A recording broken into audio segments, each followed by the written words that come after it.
Bom dia para quem é de bom dia, boa noite para quem é de boa noite e boa tarde para quem estiver assistindo isso aqui no YouTube depois. Você está em mais um bate-papo Mayhem e hoje à noite eu estou com dois grandes amigos, conhecedores assim muito de ordens iniciáticas que vieram aqui para falar da famigerada, da famosa, da magnânima Golden Dawn. Porque se você estuda ocultismo, você já ouviu falar de Golden Dawn, que é impossível você falar assim, vou estudar hermetismo e nunca ter ouvido falar desses caras. Eu queria dar aqui boa noite, sejam muito bem-vindos, sou Alexandre Nascimento e Eduardo Regis. Boa noite aí a todos. Então, a gente pode... Você tem uma pergunta inicial, Marcelo, para dar o start, ou a gente começa falando? Eu geralmente dou uma pergunta que é o seguinte, a primeira que o pessoal faz e costuma fazer é assim, da onde que vocês conheceram a Golden Dawn? Por que vocês resolveram fazer parte? Por que vocês gostam de fazer isso? O Eduardo já percebeu, eu costumo entrevistar a galera que tem essa verdadeira vontade. Então, quando o convidado fala aqui, você olha no olho dele, você vê que tem um brilho. De tipo assim, eu curto estar fazendo essas coisas. Então, a minha pergunta principal é assim, por que você gosta da Golden Dawn? E aí, depois, a gente vai para a história da Golden Dawn. Tá certo. Eu vou, Alexandre, você... olá para quem está assistindo aí. Alexandre, você começa, né? Começa falando e depois eu falo, vai lá. Vamos fazer assim. Eu nasci no ocultismo nos anos 80 ainda, né? Na época que ainda podia, com 16 anos, entrar na Amorc. Logo no ano seguinte, eles criaram um tal de portador do Ashort, que se eu não tivesse entrado, eu ia ter que ficar um tempo portador de Ashort até poder entrar naquela aprovação lá deles, né? Então, nesse tempo, aqui no Brasil, não tinha internet, não tinha nada. E aí, o único lugar de ocultismo que a gente tinha aqui era uma livraria, vocês devem ter visto na internet já, chamada Francisco Lacy. É uma livraria esotérica que trazia livros importados e era um point de encontro, né, de ocultistas ali. Ali você ficava conhecendo as fofocas da época, né? Era o local ali. E eles existiram, uma livraria oculta que existia desde 1960. Agora já não existe mais, um dos irmãos morreu, voltou para a Argentina, enfim, aquela livraria só tem a mitologia hoje em dia. Então, ele decidia mais ou menos, assim, ele olhava para a sua cara e ele falava assim, você pode ler esse livro, você não pode, você não está preparado. E eu ficava vislumbrando ali alguns livros de magia, né? Comprava Eliphas Levi, comprava Vassariar, e Vassariar era muito restrito, muito difícil de achar, porque parece que o editor perdeu os originais e aí você só tinha xerox, ou às vezes usado, né, de alguém, era muito difícil ter acesso, então você ficava basicamente com os livros da Pensamento. Lá pelos anos 90, assim, eu comecei a ter as referências bibliográficas me levaram a entender que havia uma ordem esotérica que eu já queria fazer parte, né? E eu era muito novo e as pessoas me barravam de entrar nessas ordens, assim, né? As de correspondência eu conseguia entrar quase todas. Colégio Druídico, Círculo Esotérico da Comunhão do Pensamento, Templários, enfim, inúmeras ordens. André Pitágoras tinha aí de São Paulo, André Pitágoras tinha um grupo de estudo, uma forma também de se corresponder e explicar as coisas. Então, a literatura foi mencionando o Golden Dawn, eu fui ficando curioso. Até que um dia o Francisco Lacy me permitiu comprar a coleção Golden Dawn do Jair Regardier. E aí, obviamente, né, pode parecer que tudo está ali, mas se você se propuser a pegar aquele livro e praticar, você vai ver que não dá. A não ser o Ritual Menor do Pentagrama, né? E aí, eu, lá para os anos 93, por ali, eu comecei a praticar o Ritual Menor do Pentagrama, fui largando esse viés místico, porque a Mork e tudo não era exatamente o que eu queria aprender magia. Magia era uma coisa que me atraía. Não pelos mesmos motivos de hoje, mas na época eu queria, como acho que todo jovem, poder, né? Poder. Você está querendo poder, você quer a magia, você quer controlar coisas. Eu acho que isso tem muito a ver com o nosso ímpeto de juventude. Então, eu tive contato com esse livro, e aí um belo dia eu passei no metrô da Carioca, do Rio de Janeiro, no centro da cidade, e tinha um anúncio de um evento chamado Ciganamente Carioca, que era feito pela Cátia Bastos e César Bastos, que eram ciganos, são ciganos, que propagavam o esoterismo junto com aquele programa Eremita dos anos 90, que tinha o Kaanda Ananda, que tinha na Record. Não sei se São Paulo pegava esse programa, mas tinha esse programa lá. A gente acordava cedo, esperava o Globo Rural acabar e começava lá na Record o Kaanda Ananda, né, o programa O Eremita. Então a Cátia Bastos tinha ali uma participação boa, porque ela fazia leitura de cartas do baralho cigano para as pessoas, então ela estava propagando aquilo, era um nome conhecido. Eu falei, vou assistir. E nesse dia que eu fui assistir, tinha uma palestra sobre Golden Dawn. E aí foi quando eu entrei em contato com pessoas que me ensinaram sobre Golden Dawn. Esse é o meu início lá no passado. E aí nesse ano eu não entrei na Golden Dawn. Eu só vou vir entrar em contato com o Golden Dawn agora, nos anos mais recentes, em 2017. Não, 2011. Não, foi antes. Foi 2013, por aí. 2013. Não, eu estou falando das viagens que eu tive que fazer nos Estados Unidos, porque eu comecei... Eu primeiro fiz o seguinte, como já estou na maçonaria há muitos anos, eu usei um contato maçônico para me levar até as Societas Rosicrucianas americanas. Isso foi em 2007. Perdão. Em 2006 eu estava numa churrascaria com um cara chamado David Harrison, e ele era o King do Rito York. Aí ele falou, se você estiver nos Estados Unidos no ano que vem, no Masonic Week, eu vou apresentar você para o Societas e você vai iniciar. E foi o que eu fiz. Eu me preparei em fevereiro de 2007, eu estava lá, e aí ele me introduziu ao mundo rosacruciano maçônico. E esse grupo rosacruciano maçônico, obviamente, tem martinista, tem tudo lá. Mas é uma coisa que é conversado nesse meio esotérico só de maçons rosacruzes. Isso não é conversado nos outros grupos de graus maçônicos, porque eles têm um viés templário, tem um viés cristão, tem outros graus lá que são estudados, né? Então, dentro do Rosa Cruz tem esse papo de Golden Dawn. E é ali que eu apontei a possibilidade de conhecer o Cícero, Chico Cícero, né? Que eu só fui conhecer 2 anos depois. Devido à idade dele, ele já não estava participando muito, mas naquele ano ele foi porque ele estava recebendo uma comenda templária, então ele participou da reunião. Eu conheci ele 2 anos depois, que eu fui todos os anos. A partir de 2007 em diante, eu comecei a ir, porque eu fiquei trabalhando um pouco com o objetivo de trazer a Societas Rosacrucianas para o Brasil. E aí eu consegui trazer a Societas, e junto com a Societas vieram os contatos que me levaram a ter contatos com Chico Cícero, algumas vezes, e através de Chico Cícero ao Petzalewski, e outras correntes, né, de Golden Dawn que a gente sabe que existe, né? Vários grupos se recriaram, se refizeram, e aí eu fui pedindo autorização para trabalhar com eles, e aí finalmente, através das negociações, estudos, fui me provando, e lá para 2010, 2011, 12, 13, que o Eduardo falou, e mais ou menos chegou a nossa patente. Uma patente é um pedaço de papel dizendo agora você pode trabalhar, mas a gente já trabalhava exercitando aqui, porque a maçonaria funciona assim, né? Eu não sei se vocês, quem está me ouvindo, tem esse costume, quem está na maçonaria. A maçonaria funciona mais ou menos assim. Você pede alguma coisa, ele fala assim, vai praticando e um dia eu te reconheço.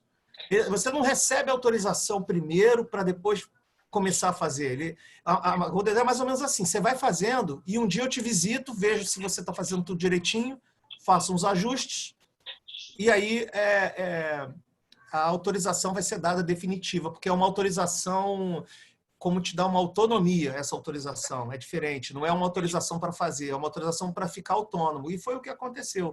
Eu acho que em 2013 foi através da Europa, a nossa linhagem, a nossa patente veio através da linhagem europeia, e eles nos autorizaram a trabalhar os graus da Golden Dawn, mas que isso é uma verdadeira besteira, né? Porque, assim, de fato, eles muita conversa teve de estudo, de dicas, mas o material grosso mesmo você tem que estudar por conta própria.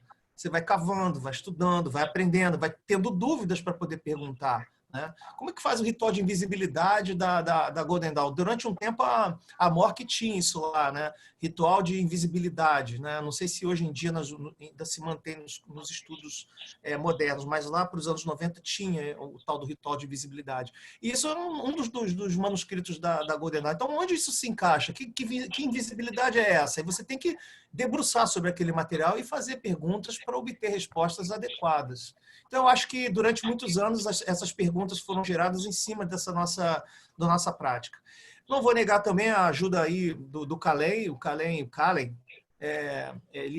onde o Kallen esteve, o nosso projeto de Golden Dawn começou compartilhando o local onde o Kallen estava. Então, onde o Kallen estava, o nosso grupinho de Golden Dawn estava estudando até o dia que a gente se separou e ficou independente. Então, não que o Kallen tivesse patrocinado ou fundado nada, não. É porque eu, pertencendo ao Kallen na época e muito ativo e tudo, tinha o grupo ali dos cursos e acabei agremiando, né, recrutando pessoas para poder debruçar sobre a Golden Dawn e aprender ali os primeiros graus. Então, basicamente, esse é a história da Golden Dawn no Brasil, é essa. Eu trago a Societas Rosacrucianas que eu fundo no Brasil pelo Rito York. Hoje existe Societas Rosacrucianas no Brasil, que foi fundado por mim, está tudo documentado aí, mas eu não faço mais parte, não frequento mais. E depois eu fundei a Golden Dawn. Um pouco de paixão, né, Marcelo? Assim, a Golden Dawn foi fundada a partir de membros da Societas, aqui no Brasil também, né? Então, ficou uma coisa mais ou menos romantizada nesse sentido. Agora, Duzão, como é que você chegou na Golden Dawn? Gente, a minha história é bem menos interessante do que a do Alexandre, né? Até porque é difícil competir com a história do Alexandre, né? É difícil. Então, eu, como todo mundo, né, no interesse por ocultismo, magia, estudando, lendo, inevitavelmente caí, né, no nome Golden Dawn, caí na história da Golden Dawn, caí naquelas personalidades da Golden Dawn que a gente conhece, né? Sendo que eu acho que a personalidade que saiu da Golden Dawn, que talvez seja mais conhecida, é o Crowley, né? E estudando o Crowley, né, tentando entender, né, aquilo tudo, toda hora as coisas remetiam a Golden Dawn, né? Então, o que eu percebi, e eu acho que, obviamente, todo mundo percebe isso, foi o que você falou no início, não tem como a gente falar da tradição esotérica ocidental que a gente pratica hoje, que a gente conhece hoje, né, sem falar, sem ir até a Golden Dawn. Então, estava batendo e voltando, batendo e voltando, batendo e voltando. Mas, assim como todo mundo, né, eu tinha aquela impressão primeira de que a Golden Dawn era uma coisa do passado, né? Era uma coisa que tinha ficado para trás, né? Que havia, sim, alguns grupos trabalhando no Golden Dawn, mas que eram poucos, né? E eram difíceis. E no Brasil, eu naquele momento não conhecia nenhum, tal, né? Então eu comecei a me associar ao pessoal do Kallen, do Rio, né?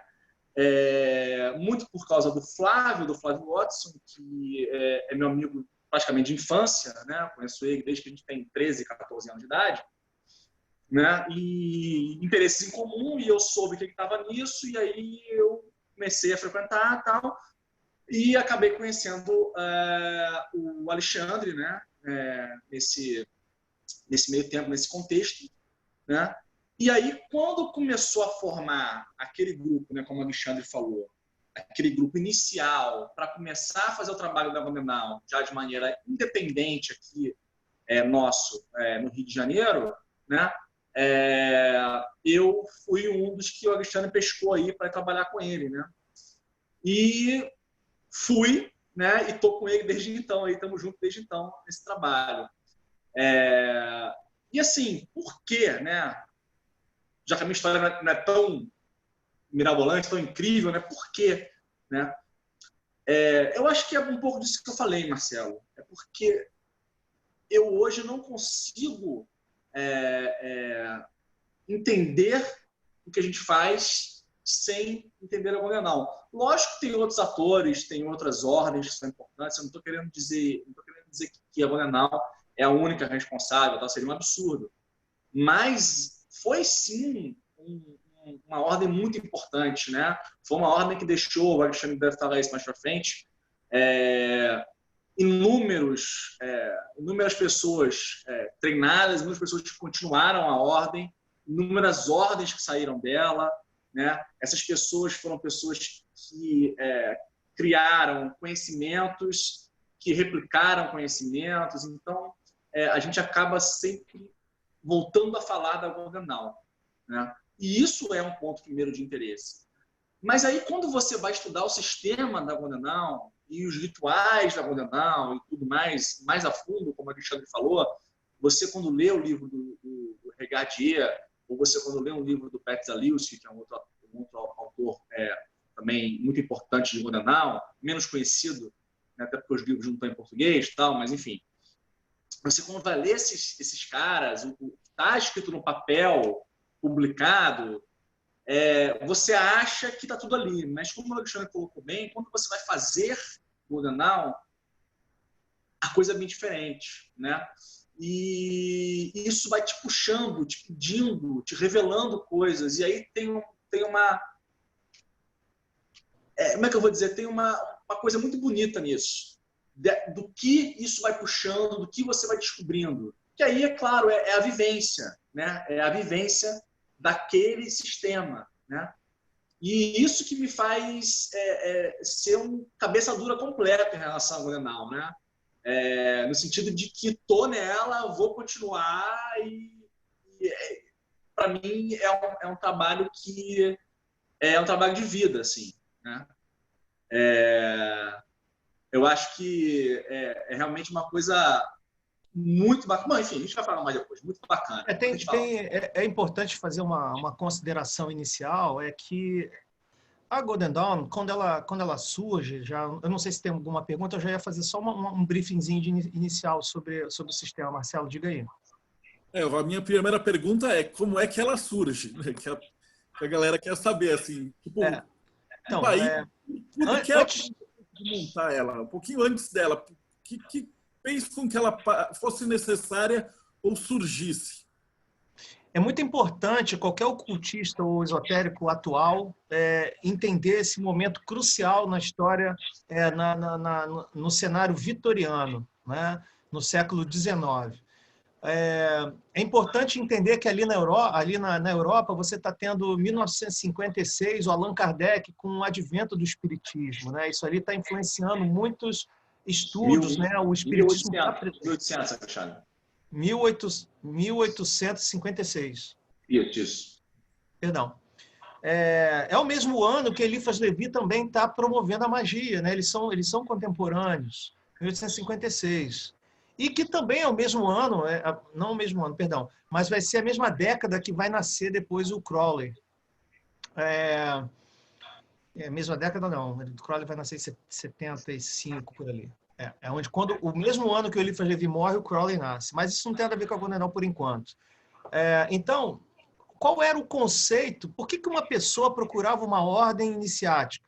Né? Não era como é hoje. Você vai num website, tem um anúncio e entra... Não, era uma coisa muito reservada. Era algo que você só sabia que existia nos círculos maçônicos ou nos círculos literários, daquelas pessoas nas cafeterias, lugares em que os intelectuais conversavam, e aí você dizia que tinha um grupo tal que estudava determinada coisa. Então, era muito importante. É muito importante entender que é um século onde você está tendo aí o restinho do Napoleão, que trouxe o Egito como uma moda para a Europa. O Napoleão é o primeiro cara a chegar lá e trazer coisas para a França, e o Egito passa a ser algo relevante, né? E as ordens iniciáticas, elas são ordens de conhecimento. Não tem viés espiritual, não tem... eu vou entrar e vou ficar o meu eu superior. Não, esse conceito não existia. O conceito era ou você tinha lá, pela linha francesa, aquela questão do homem restituído, né? Aquela visão lá do arqueômetro Saint-Yves d'Alvedre, uma linha francesa, né, que vai buscar uma espiritualidade através da alquimia, mas a ordem em si era uma transmissão de conhecimento. Ou seja, se você pertencesse a uma ordem naquela época, você ia ter acesso a um conhecimento que não era um conhecimento vulgar, não era um conhecimento profano, você não ia comprar nas livrarias, você ia ter acesso a determinadas chaves, a determinados conhecimentos. Então, era um acúmulo de conhecimentos. Então, tendo entendido isso, vai ser importante um outro evento do século XIX, que é o nascimento da teosofia, que coincide com a colonização inglesa na Índia. A colonização inglesa na Índia vai acontecer e o budismo vai chegar. O budismo, Upanishads, toda a questão oriental vai chegar no Ocidente, né? Eles vão aprender muito rapidamente Pali. O Pali é documentado lá que eles aprendiam em 6 meses, eles estavam falando Pali e estavam conseguindo ter acesso à literatura. E houveram 2 missões do general Alcott e Blavatsky na Índia, fazendo imersões na Índia para tentar criar uma religião que pudesse conciliar o entendimento do oriental com a religião cristã.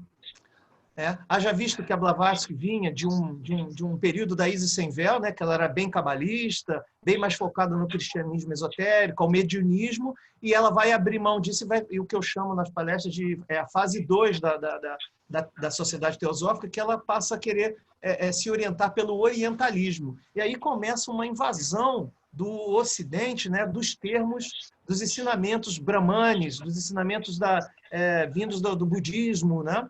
Isso vai começar a entrar ali, os maçons vão ficar muito curiosos, os maçons vão pertencer à teosofia, né? Isso é um grande movimento, é um grande boom ali no momento.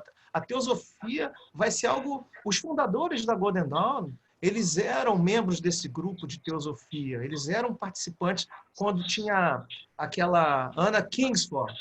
Antes, ela foi a primeira presidente da Sociedade Teosófica e ela trabalhava com Mothers e com Westcott, que faziam palestras sobre cabala, cristianismo naquele grupo. Quando a Blavatsky virou para a linha mais oriental, a Anna Kingsford se separou dela e seguiu um caminho próprio lá, foi estudar sozinha. Ela morre logo depois, né, mais ou menos no primeiro cisma da Golden Dawn. No primeiro cisma da Golden Dawn é o ano em que a Anna Kingsford vai morrer. Mas Mothers tinha uma participação muito forte lá e o Westcott também. Nesse ano, eles já são membros, nessa mesma década, aí, final 1980 até 1900, que eu estou falando agora, a Societas Rosacrucianas já se reunia lá, os maçons se reuniam reservados, não tinha mulher, não tinha nada, e eles resolvem pisar e fazer um movimento contra a teosofia. E aí, quando eles fazem um movimento contra a teosofia, o que era esse movimento de teosofia? Alguns maçons começaram a ficar incomodados com o excesso de orientalismo trazido pela Blavatsky. E eles falam assim, pô, isso não está legal. Por quê? Porque o Ocidente tem uma tradição própria. Eu não vou buscar uma tradição, alguma coisa que vai subverter esses valores, né?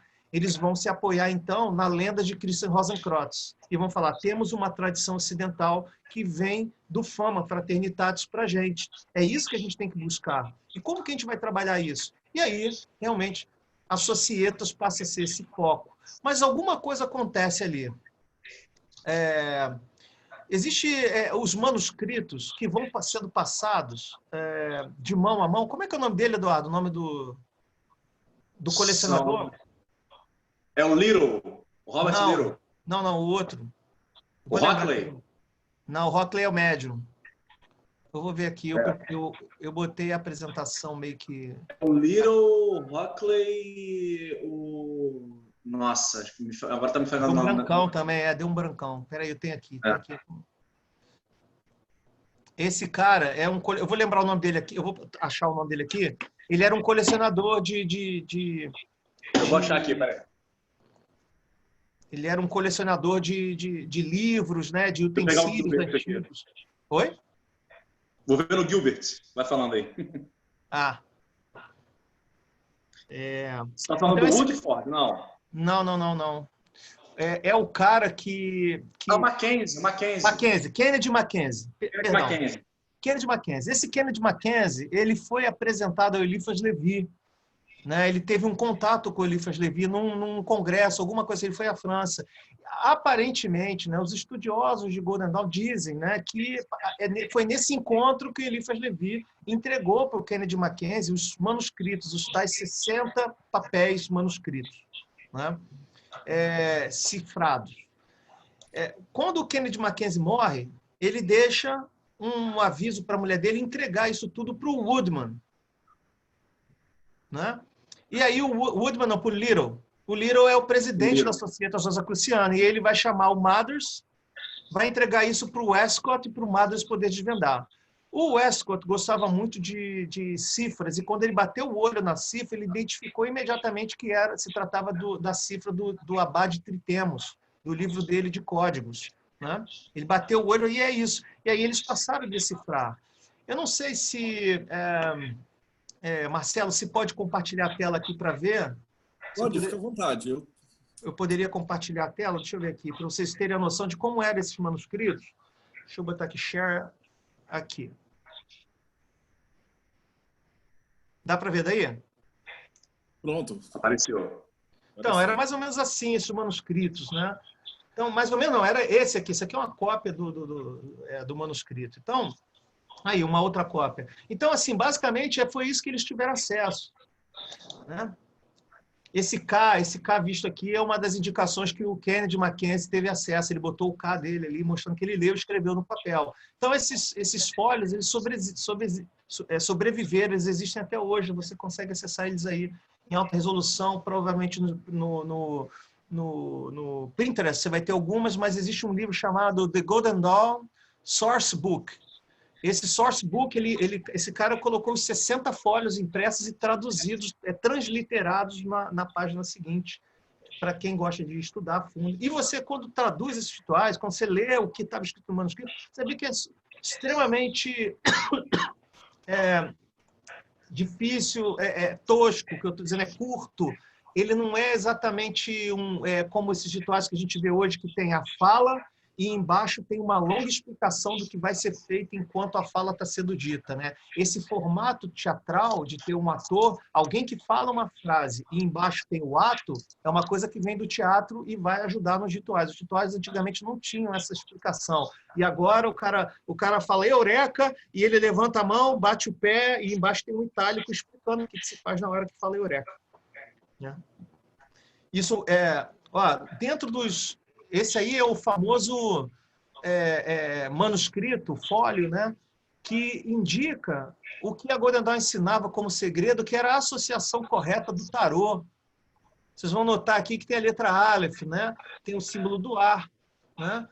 Tem aqui escrito isso aqui, associado à letra 0, ao número 0. O que no livro do Eliphas Levi, você vai ver que o dogma do ritual da automagia, ele associa o mago ao Aleph. Né? Mas ele diz que ele trocou as coisas do livro para poder realmente resguardar o segredo, o juramento que ele havia feito. Né? Então, esse aqui era um dos conhecimentos secretos, para vocês verem. Isso é um conhecimento secreto. Hoje está super escondido a associação da letra hebraica com o tarô, mas naquela época era um segredo. Isso não era tarô, então... Né? O que você mexe com o tarô? Que porcaria é essa? Né? Então, basicamente... era isso. Se eu precisar compartilhar um outro... Aí você volta. Um outro eu trago. Deixa eu ver como é que tiro. Já tirei? Tirei. Tirei o chat? Tirei. Tirou. Ótimo. Então, esse manuscrito ele vai ser entregue exatamente na mão de maçons, e aí ele vai ganhar o formato que vocês conhecem, que é o livro do Jael Regardier. Né? Tem os rituais, tem aquilo ali dito, e o Hierofante fala isso, aí tem a frase do Hierofante, embaixo tem geralmente uma explicação do que ele está fazendo nessa hora. Esse recheio, essa questão poética, um linguajar maçônico, foi colocado no ritual. Então a ordem vai tomar forma nas mãos do Westcott e do Mathers, porque o Woodman vai morrer no primeiro ano e o trio Virato, que vai criar a ordem, ele vai ficar um dueto. Né? E aí, qual é a história por trás disso, desses manuscritos? Os manuscritos, originalmente, dizia-se que foram achados na biblioteca maçônica e quem conseguisse decifrar deles viria um contato. E foi isso. Se você conseguiu entender o que está escrito aqui, né, você está vendo o meu endereço, você pode fazer contato comigo. E eles mandaram um contato com uma mulher chamada Anna Sprengel, né, ou Frauen Anna Sprengel, na Alemanha, e trocaram cartas com ela, onde essa mulher explica que ela é uma adepta continental de uma Rosa Cruz muito antiga e que, devido à capacidade deles terem traduzido os rituais e estarem em posse daquilo, que ela se responsabilizaria para ensinar a eles. Essa é a lenda, é o que o Mathers e o Westcott contavam, era a lenda defendida, né? E é por isso que mais tarde vai ter a primeira cisma, porque as pessoas não vão acreditar que essa Anna Sprengel existe. Eles vão começar a questionar e falar assim: ô Westcott, me dá o contato dela, só você fala com ela. E aí, justamente, quando as pessoas começam a pressionar muito para ele entregar o contato, aí ele diz assim: ih, ela morreu. Muito, muito oportuno, né? Muito oportuno. Morreu. Morreu, e a última carta foi escrita pelo secretário da Anna Sprengel, dizendo assim: vocês já possuem conhecimento suficiente, podem continuar por conta própria. Então, basicamente, essa é a origem mitológica da Golden Dawn, que ela vai fazer o contato com uma adepta continental que vai transmitir a ele certos conhecimentos. E, por outro viés, eu contei o que aconteceu de fato, que é o que é mais concordado pelo mundo ocultista, a história, né? A arqueologia esotérica aconteceu dessa forma. Esse manuscrito veio por Kennedy Mackenzie, chegou nas mãos do Westcott, e o Westcott passou por Mathers, que era um cupim de biblioteca, ele ficava lá. Esses caras, eles falavam grego, hebraico, copta, eles falavam várias línguas, eles falavam alemão, francês, eles eram muito eruditos, né? Estudavam muito e liam seus manuscritos no original. Então, basicamente, essa é a primeira parte que dá a fundação. A fundação da Golden Dawn se dá como uma resposta, né, ao meio esotérico contra a teosofia, contra o orientalismo trazido pela Blavatsky. Respondi? Esse é um começo bom. O Felipe perguntou: a divisão dos maçons buscaram deixar clara a tradição ocidental. Na verdade, ele coloca assim, uma questão clara com a John Fortune. A John Fortune faz parte, então, de uma avanço depois, porque se era só maçonaria, só tinha homem. A Golden Dawn ela vai ter essa notoriedade por causa da participação de mulheres, né? Então, assim, como os seus fundadores, na verdade, o Mathers e o Westcott, já pertenciam à teosofia, então não fazia sentido criarem uma outra ordem e não deixar a mulher entrar. Então, eles deixaram, né? Deixaram não, eles já criaram a Golden Dawn aberta para a mulher, até porque a mulher, a defesa mítica, que a Anna Sprengel já é uma mulher que vai fundar, vai dar permissão para eles fundarem o trabalho, né? Então, ele já vai nascer ela com mulheres que são iniciadas importantes, são pouco conhecidas no Brasil, Annie Horniman, a própria John Fortune, ela vai iniciar já numa fase tardia da Golden Dawn, quando ela já é a Stella Matutina, liderada pelo Arthur Eduardo Waite, né? Então, a Stella Matutina vai estar nessa época aí liderada por ele, e é onde o Waite vai ganhar alguma notoriedade, porque ele vai escrever sobre rosacrucianismo, magia negra, ele vai escrever alguns livros de magia, mas, obviamente, o Crowley acha ele um pateta, né? Então, enfim, o Crowley implicava tanto com o Waite que num dos equinócios, ou num jornal, se eu não me recordo, isso até você encontra na internet, ele publicou a morte do Waite, sem o Waite ter morrido, né? Só para sacanear ele, para as pessoas poderem ligar e procurar por ele. Enfim, ligar, não, nem sei se telefone tinha nessa época, não me recordo.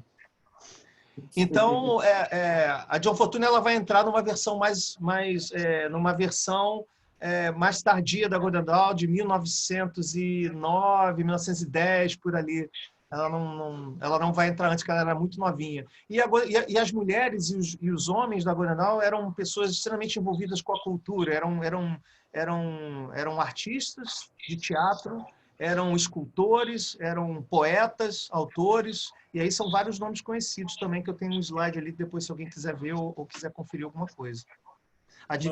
Sobre a divisão, deixar clara a tradição ocidental. Não entendi essa pergunta. Sobre essa divisão, que os maçons buscaram deixar na tradição... Estão muito claros. John Fortune. Sim. A John Fortune ela pertence à Golden Dawn no início. Ela é muito amiga do Crowley. As pessoas podem achar que não. Ela é uma amiga do Crowley. Tem uma referência boa. Apesar de todo mundo agora não gostar dele, só gostava do Crowley. A John Fortune, o Bennett, Alan Bennett e o Mathers.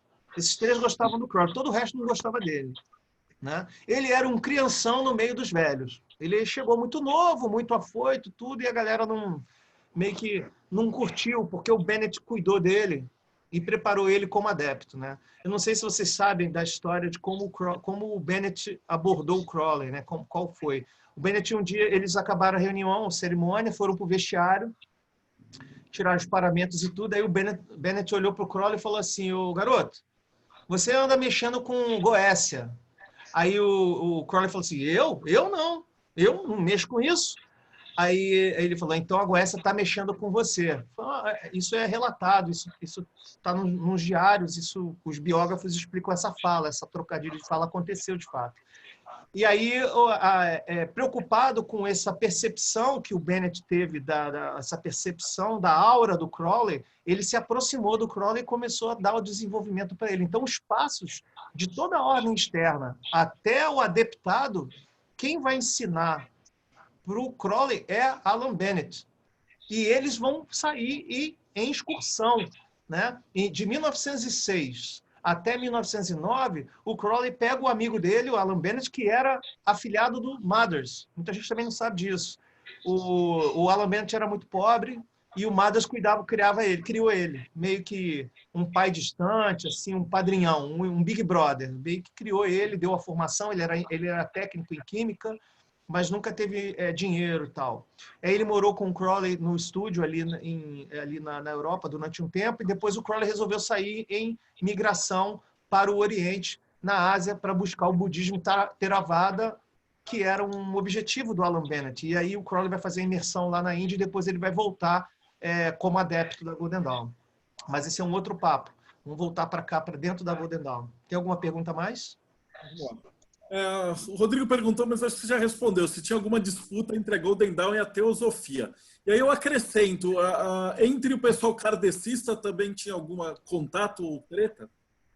Não tinha treta. Quem não gostava de espiritismo era o Eliphas Levi. Agora, o pessoal da Golden Dawn já gostava de uma tentativa de falar com os espíritos. Inclusive, uma das práticas que a Golden Dawn tinha para falar com os mestres secretos era do anel e da tesoura, né? É como se fosse um pêndulo, né? Que você pergunta e aí o movimento inconsciente daquilo vai confirmar se aquilo que você está perguntando é certo ou não. Mais ou menos. Mas você faz isso dentro de um ritual, né? São textos conhecidos. Está do Golden Dawn também, você tem 2 livros do Jael Regardier, né? Você tem a primeira fase, que ele faz os 4 volumes de Golden Dawn, e depois você tem um The Complete System of the Golden Dawn. Por quê? Porque quando o Jael Regardier resolveu publicar tudo, ele meio que peitou o Crowley, porque ele foi, não sei se vocês sabem, né? Mas durante 3 anos o Jael Regardier morou com o Crowley, foi secretário, foi auxiliar dele ali. Trabalhou para o Crowley, na Europa. E depois ele resolve publicar a Golden Dawn, e o Crowley falou assim, porra, isso é uma besteira, vai gastar tempo com isso. Só que para o Jael Regardier era importante porque ele foi, de fato, iniciado na Stella Matutina. Então, quando ele publica, né, ele publica como um membro da Golden Dawn. E o Crowley vai publicar todos os rituais da Golden Dawn no Equinox, né, as chaves do templo do rei Salomão. Ele coloca todos os rituais lá publicados de qualquer jeito. E o Jael Regardier vai publicar isso de uma maneira mais tomando cuidado, explicando mais, botando mais detalhes. Então, esse The Complete System of the Golden Dawn acontece um evento também engraçado, né? De se saber, curioso.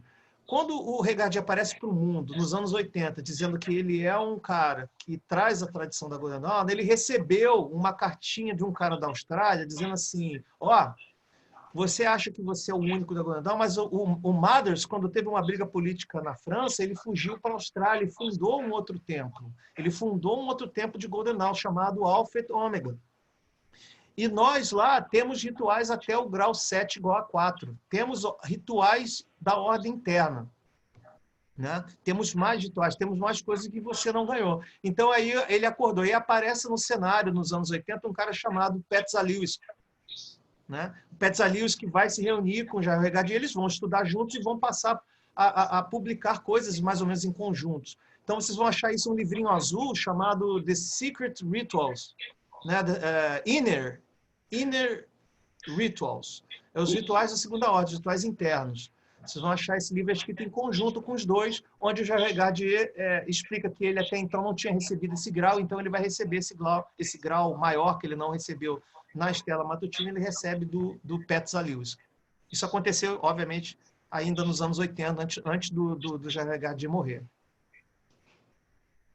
Ainda no comecinho da Golden Dawn, o Rodrigo perguntou como é que eles escolhiam as pessoas para a Golden Dawn, quais eram os critérios para você poder entrar, e eu completo, e para avançar lá dentro. Indicação e interesse. Igual a maçonaria. Não tinha cartinha, não manda carta, quero iniciar na Golden Dawn. Não, você tinha que conhecer alguém e não tinha nada por correspondência. Agora, você também podia chegar lá, iniciar e ir embora. Vai embora. O que você tinha que fazer? Você tinha que copiar os chamados de pergaminhos voadores. Acho que vocês já devem ter ouvido falar, né? Chamam de flying rolls. Na verdade, flying rolls não é porque o pergaminho era voador, porque passava de mão em mão. O sentido de flying roll é pergaminho circulante. Que ele circulava de mão em mão, não porque ele voava, ele circulava, flying rolls. Quando você tem um termo em Londres chamado flying circles, não é um circo que voa, é um circo que circula. Né? Ele circula, ele vai de cidade em cidade, então é um flying circle, porque ele não é fixo, ele é flutuante, ele vai. Então esse pergaminho ele não voava, porque aí você quando fala pergaminhos voadores, as pessoas às vezes se associam às cartas dos Mahatmas da Blavatsky. Então o cara copiava isso na mão, né? Às vezes você acha no Pinterest, às vezes, a imagem de uns diários antigos, né? De alguns dos iniciados antigos da Golden Dawn, que era exatamente a lição que era copiada e ele levava aquilo para ele estudar. Não tinha exatamente uma verificação assim, de estudo, não. Você tinha que completar os seus estudos, apresentar que você sabia, algum Big Brother teu, né? Algum membro mais elevado cuidava dos teus estudos e ele te apresentava lá, olha, o Hierofante, esse nosso amigo aqui está pronto para iniciar. Ah, tá mesmo? Aí o Hierofante aplicava algum teste, batia um papo, via se o cara estava bom e ele avançava de grau. Lembrando que os graus da ordem externa eram apenas de estudo e de práticas, de treinamento. A prática de magia só acontecia na segunda ordem. Ô, Alexandre, deixa eu só fazer uma intervenção aqui. Logo no início, num dos momentos, né, da ordem original inglesa, né, o Marcel perguntou sobre progressão de grau. Eles estipulavam que se você não progredisse de grau de 6 em 6 meses, você não era de interesse para a ordem. Você não fazia o quê? Se você não progredisse de 6 em 6 meses, você não era de interesse para a ordem. Ah, sim. Eles não tinham interesse em você. Então, assim, eles aceitavam pessoas por indicação, mas a pessoa que ficava lá e sentava em cima era convidada a se retirar. Né? Era preciso. Eu lembrava que tinha um negócio que se você ficasse moscando e tipo assim, só para pegar e ostentar os graus, você era limado também, né? Tinha isso. Você era limado. Você tinha que progredir de 6 em 6 meses. Depois isso muda, né? Porque são vários momentos, né? Mas isso é importantíssimo, porque isso contrapõe aquela questão do maçom, que só tem o título. Isso. É uma crítica direta à maçonaria. Não, vocês são acumuladores de graus. Aqui não, aqui você tem que demonstrar proficiência. Ali não tinha isso, E o Alexandre falou, né? A questão da prática mágica só na ordem interna, mas na ordem externa eles aprendiam um ritual, né? Que era o ritual menor do pentagrama. Mas sem explorar muito. Tipo, pratica e só banimento. Explorava. O cara iniciava e a primeira coisa que ele aprendia era o ritual menor do pentagrama. Primeira coisa, né? O conceito disso... Desculpa, falei. Não. E aí essa era a prática mágica por excelência desse cara da ordem externa. Quando ele ia para a ordem interna, aí a ordem realmente abria mais para as práticas mágicas e, enfim. Inclusive, eles faziam na ordem interna, daquele momento, né, fazia-se muitas práticas mágicas derivadas dos papiros gregos, né, que era uma coisa que estava começando a rolar naquela época. Né? Egípcio, grego, era tudo ali. Os papiros mágicos gregos mesmo, né? O famoso PGM, né? Os famosos PGM. Do Algoí. Isso. Então, muita coisa eles estavam fazendo ali e tal. E na ordem interna, né? Na ordem externa, então era isso. Você tinha que passar de grau de 6 em 6 meses e era uma ordem que te ensinava o beabá do ocultismo, né? Na questão mesmo de teoria. Né? Então, ia te ensinar cabala, ia te ensinar astrologia, ia te ensinar... E você aprendia tarô e geomancia também. Né? Tá me ocorrendo aqui, Eduardo, que eu acho que eu nunca te contei isso, mas eu não sei. Você sabe por que ensinava o ritual menor do pentagrama? Conta pra gente aí, por quê? Alguma vez eu te contei isso? Se você não contou, eu vou falar, vou ver se você se lembra. Eu acho que eu nunca contei para você isso. Conta de novo. Vai lá. Assim, a lógica era assim, você está iniciando, eu estou tirando você do mundo profano, estou colocando você dentro de uma ordem iniciática, e eles tinham um conceito assim, a sua aura está afetada agora.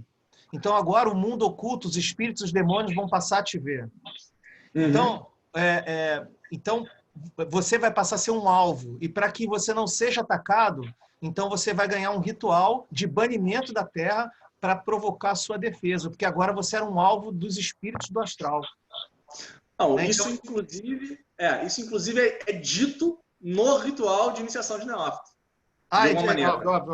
Isso. O ritual de iniciação fala disso, né? E aí então aí é a cor preta, né? A cor preta que ele usa, o Rob é preto, para poder exatamente, eles tinham aquele entendimento de que o preto ele anula as cores. E aí, como os espíritos do plano astral, lembra que a gente está falando que Leadbeater já tinha publicado um livro de chakras com foto de chakra. Então, os caras, assim, eles já tinham visões de como era o plano astral e pensavam assim, as cores no astral, os espíritos têm tons diferentes, os tons indicam cores. Então, se eu usar preto, eu vou estar anulando, eu não vou estar atraindo nenhum espírito para mim. Então, era muito importante o magista da Golden Dawn usar o Robe, para estar protegido e usando o linho, né, que era a seda, que é o linho, que era uma forma, eram tecidos que não acumulavam estática. Então, eles acreditavam que isso era uma forma de você se proteger de qualquer miasma, o conceito de miasma também estava presente, e de nenhum espírito obsessor e nenhum espírito goético pudesse pegar, porque lá eles não mandavam macumba para você, eles mandavam um espírito goético. É bom a gente lembrar nesse momento, até do que o Alexandre falou antes muito bem, de que a gente está vivendo aí nesse início, né, da ordem original inglesa, a gente está vivendo num contexto onde a gente está saindo daquela questão da Europa do espiritismo, do mesmerismo, né? Então tem essas coisas todas de espectros, né, de energias, isso tudo está muito em voga, né? Isso vai perdurar, isso vai perdurar ao longo do tempo. E isso vai influenciar, claro, esses caras da Golden Dawn, né? Principalmente o Mathers, que era o cara que a gente sabe hoje que era o cara que era mais quem desenhava mais a prática de mágicas e rituais, vai influenciar, né? Deixa eu só responder essa pergunta que surgiu aqui sobre a terceira ordem. Aí eu vou dar aquela resposta que a gente sempre dá, né, Alexandre? A gente não comenta sobre a terceira ordem. Se fosse outros anos, eu tentaria especular sobre a terceira ordem, mas o núcleo sagrado da ordem é como se fosse... se você fosse do candomblé, tem coisas sagradas que você não leva profano. Tem lugares sagrados no templo do judaísmo, da religião católica. Então, o nosso Sanctus Sanctorum, né, ele tem duas etapas. Ele tem essa etapa o nosso Sanctus Sanctorum começa na segunda ordem e ele vai se repousar na terceira ordem, que é um local que é sagrado para a gente, então a gente não tem o que falar.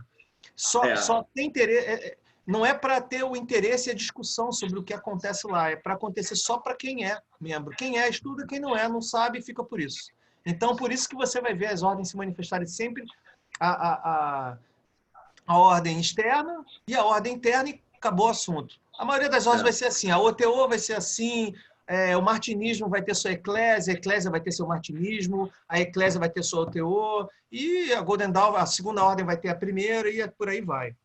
Mas tem algo importante aí sobre a segunda ordem a ser dita. Deixa eu ver se tem outra pergunta ali. Deixa quando chegar, se alguém perguntar da segunda, eu falo. Marcelo, tem uma pergunta aí? Fala aí. Quantos graus tem na Golden Dawn? Na ordem externa e interna? Como é que isso é organizado? Isso que você falou da terceira ordem é um negócio que, assim, em teoria, na maçonaria, o grau de mestre deveria ser a terceira ordem, né? Na verdade, na maçonaria, Marcelo, eu acho que você lembrou bem, mas eu tenho a impressão que o Real Arco era isso. O Real Arco e os graus superiores e tal, eles eram, assim, não se comenta. Tanto que é dificílimo você achar alguma coisa na internet. Você acha porque é o ser humano Kratz. Você acha, mas não, é aquele negócio. Uma coisa é você achar... Você não encontra o bizu, você só encontra o texto.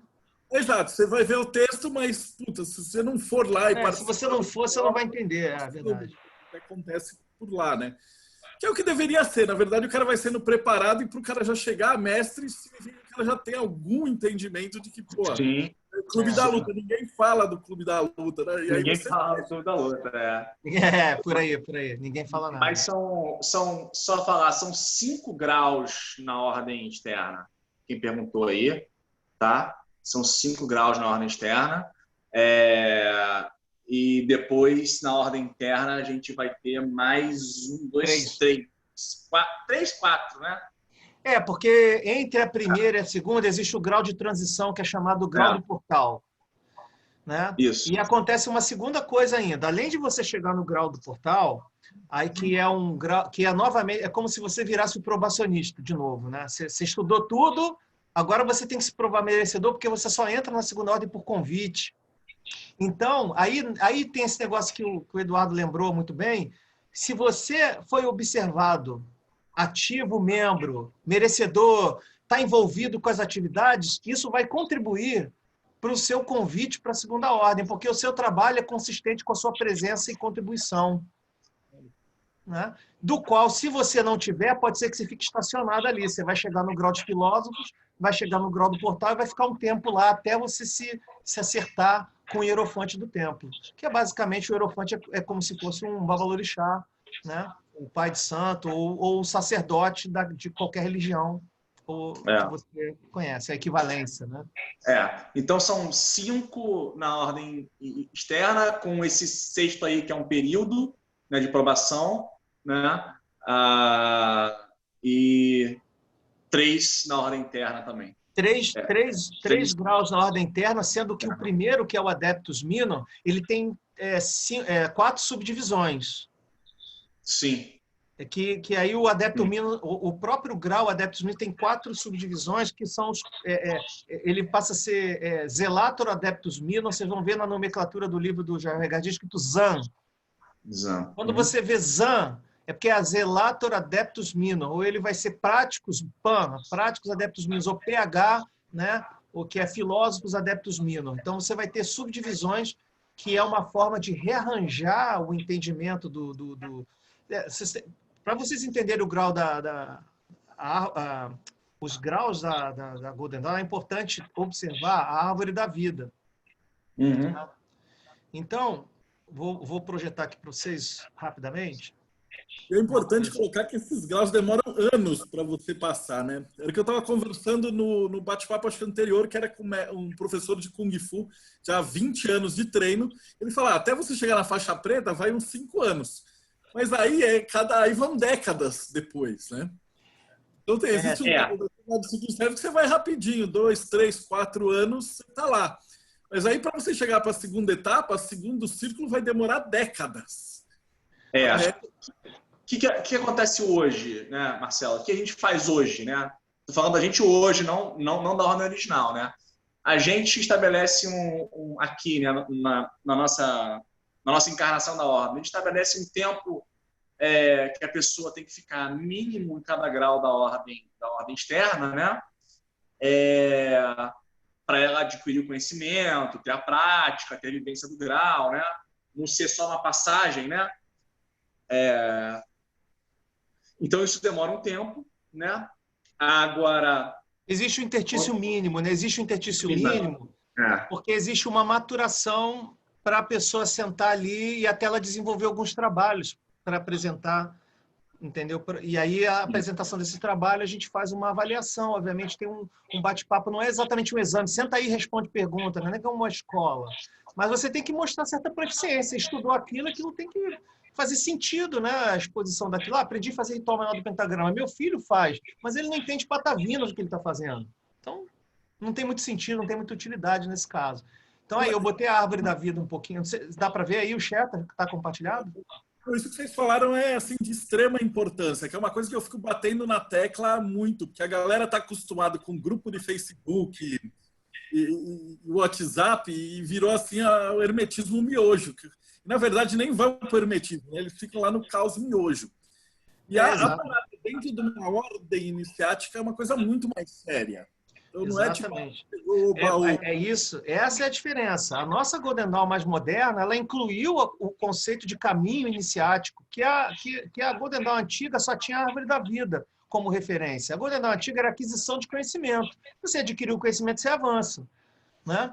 E aí aqui não, aqui na Golden Dawn já mais modernizada, a gente traz o conceito de caminho iniciático, que é uma avaliação que a gente faz de como isso está afetando a vida da pessoa. Então, às vezes os membros têm essa sensação de estar dentro de um culto ou dentro de uma religião. Não que seja, não que a gente se diga como religião, mas como a gente tenta trazer essa coisa próxima do estudo e da prática, isso acaba entrando, né, no tônus da pessoa. A pessoa acaba, de alguma forma, vivendo as coisas relativas a esses graus conforme dispostos aí na árvore da vida.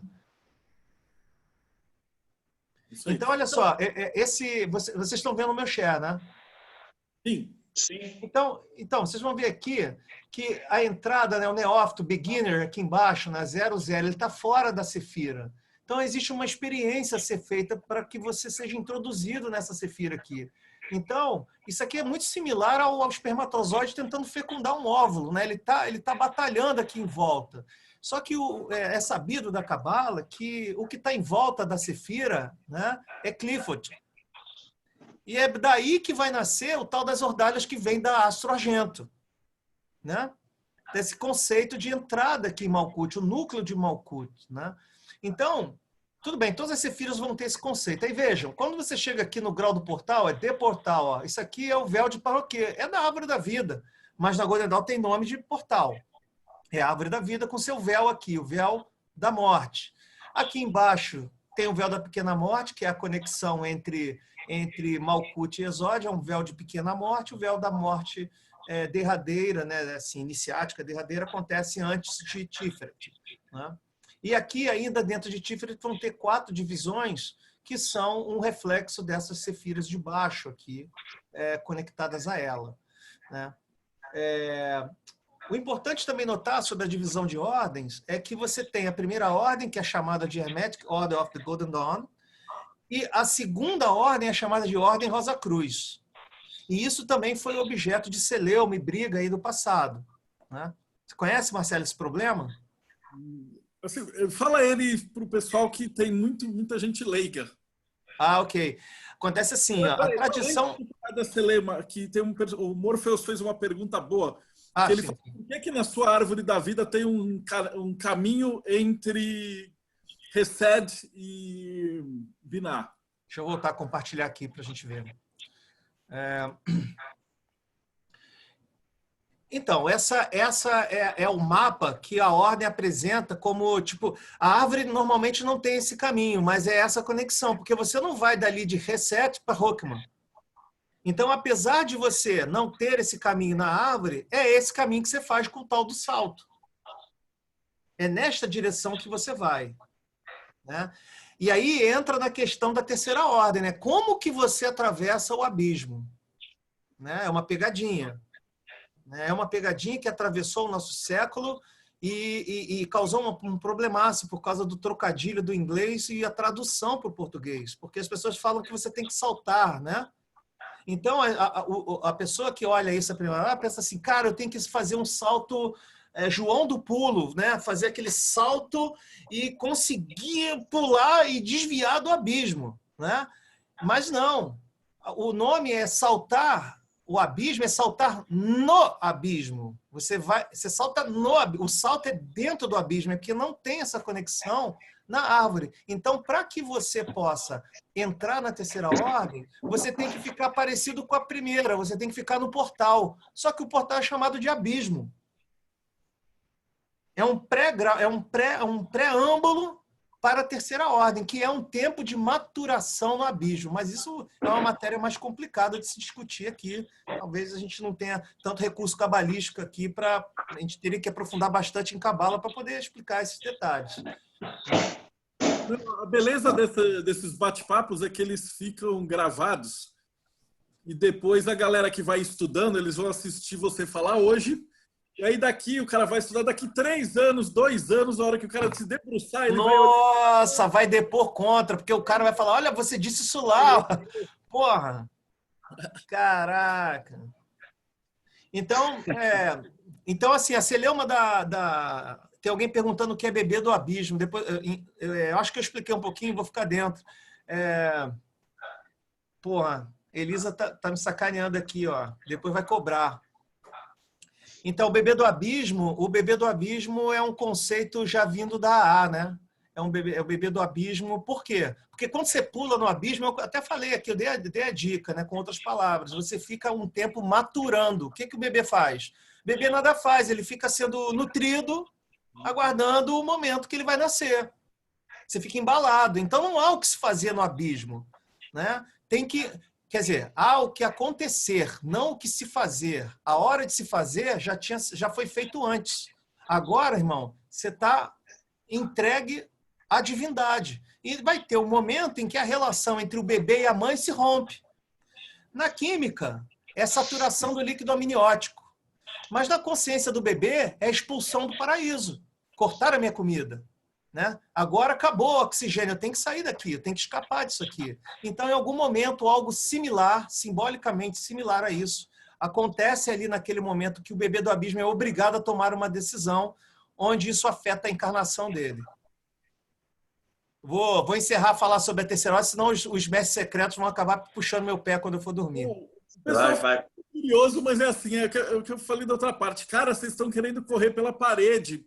Vocês têm que ter abdominal e flexão de braço primeiro. Senão não adianta.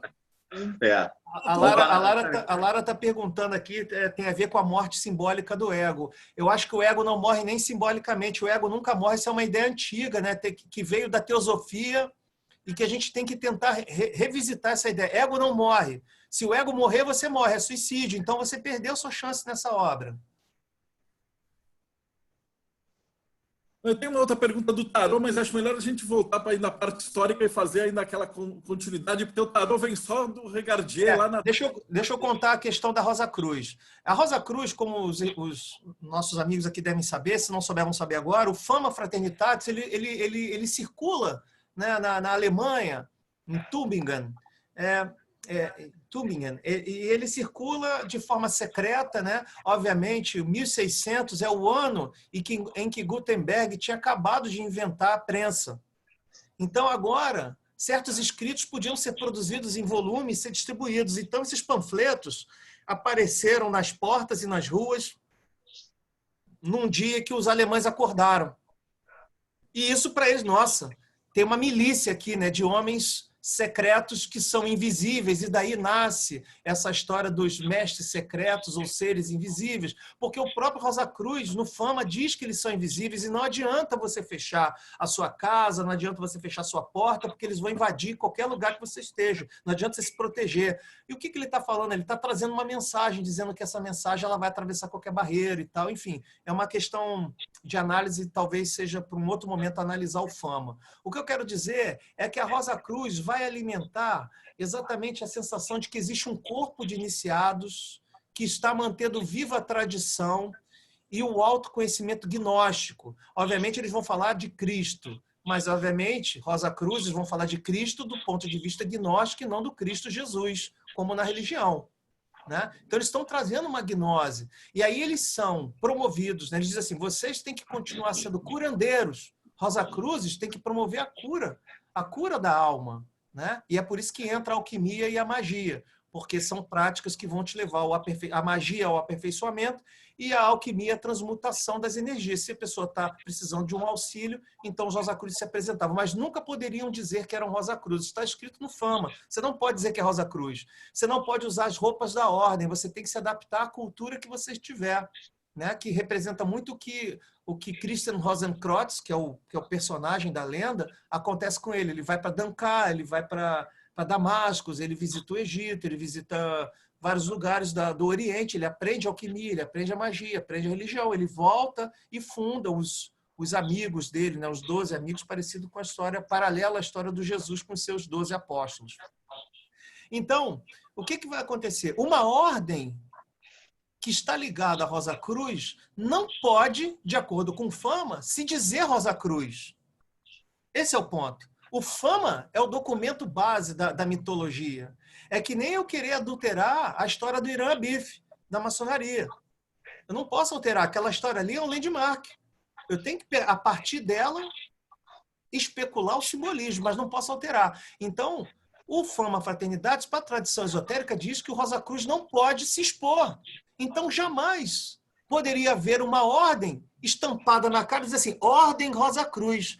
Muito menos dizer que é antiga e que foi fundada em Mênfis por sei lá, por Tutankhamon, o primeiro rei monoteísta, imperador monoteísta da história. Enfim, coisas que a Mork contava nos anos 80, que hoje em dia eu sei que o discurso já mudou um pouco, mas naquela época ainda tinha um pouco disso. Então, foi a crítica que o Crowley fez para o Krumheller, fundador da FRA, e o Krumheller mudou o nome.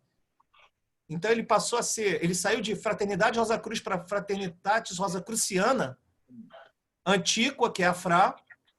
E o Spencer Lewis, como ele ganhou a patente da OTO do Theodor Ross, ele fundou a Mork, dizendo que era antiga e mística Rosa Cruz, e ele recebeu uma carta do Crowley, dizendo, cara, está errado, sua ordem não pode se chamar Rosa Cruz na externa. A ordem Rosa Cruz só... Porque a ordem Rosa Cruz é um estado, não é uma ordem para receber pessoas. É um estado que você alcança depois do treinamento. E é por isso que a Golden Dawn mantém a ordem Rosa Cruz como uma segunda ordem. É importante frisar isso daí, que nessa época, quando você fala, não era conhecido, tipo vírgula. Não era conhecido entre 2 centenas de pessoas, né? Ah, sim. Porque quando a gente fala hoje, o cara que está escutando, ele olha assim, pô, mas tem o YouTube, tem 200 mil views. É inenarrável para esse povo. Eles achavam que era um absurdo você expor o Rosa Cruz para, tipo, 100 maçons, 300 maçons, 500 maçons. Então era um outro grau de pensamento que a gente hoje em dia perde um pouquinho a gente chama a escala, né, do que as coisas são feitas. Então tá, eu tenho a pergunta. Eu quero só fazer justiça aqui. Fiz uma brincadeira com a Mork, mas eu não estou invalidando os ensinamentos, não, tá? Essa escola de mentalismo do Spencer Lewis que vai virar a Mork, ela é super legal, porque quem está começando, quem curte Rosa Cruz ali e tal. Agora, ela não é exatamente a Rosa Cruz como o Fama Fraternitatis, é só isso. Eu vou deixar congelada a pergunta do tarô. Vamos continuar a história agora entrou na segunda etapa, né? E aí depois a gente volta nessa pergunta. Então segue com a história. Com a história. Vamos lá. O que mais da história? O que eu não falei, Eduardo? Completa aí. O que eu esqueci? Eu não falei daquela da médium, da Maria de Amirá, aquelas coisas. Eu não entrei nesse detalhe. Né? Não, mas aí também eu acho que vai ser... Já passou isso, está lá no passado. Vai ser um passeio muito longo para chegar nesse ponto. Eu acho que agora você pode falar um pouco, você conhece isso como ninguém, como a ordem termina, que é uma coisa curiosa, né? Os cismas, né? Porque ela é uma ordem, porque, para quem não tem muita familiaridade, a Golden Dawn é uma ordem meteórica. Ela dura, na verdade, pouco tempo, né? Muito pouco tempo. Na sua encarnação original, né? Que depois que tem a cisma final e ela acaba, aí membros vão fundar a ordem de filhas, que vão carregar, né, a tradição dos ensinamentos da Golden Dawn, a Alfa e Ômega, como a Cida falou, a Estrela Matutina, e mais umas 100. E eu não estou de exagero, não. São umas 100. Eu vou mostrar aqui o slide com as subdivisões que eu consegui recolher aqui. São muitas ordens. Acompanhem comigo quantas ordens surgiram. Esses são membros de destaque aqui, ó. Ramificações. Né? É coisa para baralho, não é não? Então, aqui, ó, 1912, o tempo do Felkin. Né? Então, assim, ela começou, a Florence Farr fez uma divisão aqui em 1800, antes da virada do século. Depois você vai tendo vários deles, vão fundando outras ordens. Né? Você vê que o Felkin vai iniciar aqui o Brondiaines, já levando para, junto com Mothers, em 1902, já está ali sendo iniciado, e ele vai ser o líder o Dr. Felkin. Ele vai ser líder, ele é espírita, né? Ele é muito defensor, a mulher dele incorpora muito, exatamente como a Moina Mothers, do MacGregor Mothers, os mestres secretos falavam através dela, né? Por incorporações, vão ter relatos desses trabalhos de incorporação. Né? Você vê, tem Astro Argento aqui, o Astron Argon, do Crowley e do Jones, que é uma versão de Golden Dawn também. Tem os Osquia, Zusquia, Chaos Magic, porque o Sperry ele é membro da A e, por conseguinte, da Golden Dawn também. Lembrando que a Golden Dawn, o nome Golden Dawn é o nome da ordem externa da Astro Argento também, né? As ordens mágicas que vão usar Cabala como esquema de graus e vão usar essa referência cabalística, que vão começar a trazer rituais e práticas e coisas espiritualistas, vão começar a acontecer só depois da Golden Dawn. Antes disso, como eu disse, as ordens eram vistas como lugar onde se trocava segredos. Então, vocês vão ver várias aqui. Mais um grupo, o segundo slide. É muita coisa. A própria Sociedade da Luz Interior da John Fortune está aqui, 1922. E depois ela vai fundar um grupo chamado aqui, Guilds of Master Jesus. Super show de bola. Né? Não, e esse slide tem coisa que a gente não, que tá faltando nesses slides não, aí. Tá óbvio que está faltando. E isso não, tô falando assim, isso não é falha do Alexandre, não, gente, é porque realmente é muita coisa, é muita história, são ordens que surgiram e acabaram muito rápido. O David Bowie era membro da Golden Dawn, antes que perguntem. Era membro da Golden Dawn moderna, né? Era... Mas ele foi iniciado. Respondendo a alguém aí, ocorreram algumas mudanças nos rituais, sim, nessas ordens filhas, tá? Eles não vão ser exatamente idênticos aos rituais da ordem original, não. Então, a própria ordem original... Nessas ordens básicas, que na verdade faz parte de uma pergunta, que é por que eles podem mudar o ritual. Então, peraí, vamos voltar um pouquinho. Volta. Explica como é que a coisa termina, e aí esse gap, e aí por que aparecem 100 ordens? Porque para um leigo que está acompanhando, ele vai falar, porra, mas eu não posso... Amanhã, então, eu vou montar uma maçonaria lá na garagem da minha casa? Eu posso? A resposta é pode. Pode. É difícil para quem não está dentro da maçonaria entender esse conceito. Então, eu vou fazer um negócio. Voltamos um pouquinho e finaliza as tretas e como é que a coisa termina. E aí a gente explica em mais detalhes como é que surgem esse monte de outras ordens. E por que surgem e ninguém vai lá contestar, ninguém vai lá... Que nem hoje tem a Inglaterra que vai lá descer o cacete e falar, você não é regular. Não. Então, a primeira cisma de Golden Dawn vai acontecer por causa do questionamento da onde veio, quem era Anna Sprengel. A partir desse momento que os chefes são colocados em xeque e começa um zum, uma fofocada, o Westcott ele se recolhe porque ele era médico legista da coroa. Ele não queria o nome dele envolvido no escândalo esotérico. Então ele se recua e o Mathers passa a ser o líder principal. Nem todo mundo gostava do Mathers. O Mathers era tipo assim, ele é pré-Crowley, ele é uma versão do Crowley da época dele. O Alexandre, Oi. Se eu não me engano, inclusive armam para o Westcott, né? Parece que roubam os documentos dele e botam a boca no mundo, né? Tem um negócio desse, não tem? Existem essas linhas que falam que tiveram acesso às cartas e o primeiro cara que escreveu a biografia da história da Golden Dawn chama-se Alec Hole. The Magicians of the Golden Dawn. É o primeiro livro do mundo, né? Lembra, e tem uma ligação sensacional, porque essa minha busca acabou me levando. O Alec Hole é um cara que você vai encontrar nos documentários nazistas. Olha onde esse cara foi chegar. Esse cara ele participou ativamente porque ele era o cara que interpretava para o Hitler as como é que chama do Nostradamus? As cifras não. Oi? Profecias. Mas tem um outro nome que dá. Mas as cifras, enfim, ele interpretava e dava o sentido que o Hitler queria. E quando ele passava com o avião jogando aqueles panfletos das profecias, era a interpretação de Alec Hole, porque ele funcionava como astrólogo para o Hitler. Mas tudo bem, depois que deu merda, ele sumiu, ele foi o cara que primeiro escreveu sobre a Golden Dawn e pagou, e foi o primeiro cara que pagou um calígrafo não, como é que chama? Alguém que compara a escrita? Como é que chama? Alguém que analisa... Grafologista. Grafologista. Isso. Isso. Ele é o primeiro cara que pega a letra do Westcott e bate com a letra da Anna Springer e diz assim, ó, esse cara aqui, que é um especialista, está dizendo que essas letras aqui são parecidas. Então, é uma das coisas que vai surgir nos anos 70, mostrando que houve ali, talvez as cartas, o Westcott, como várias outras ordens, para mostrar um nascimento nobre, num afã de mostrar uma nobreza do nascimento de um movimento, aí você às vezes passa por esse tipo de desagrado aí.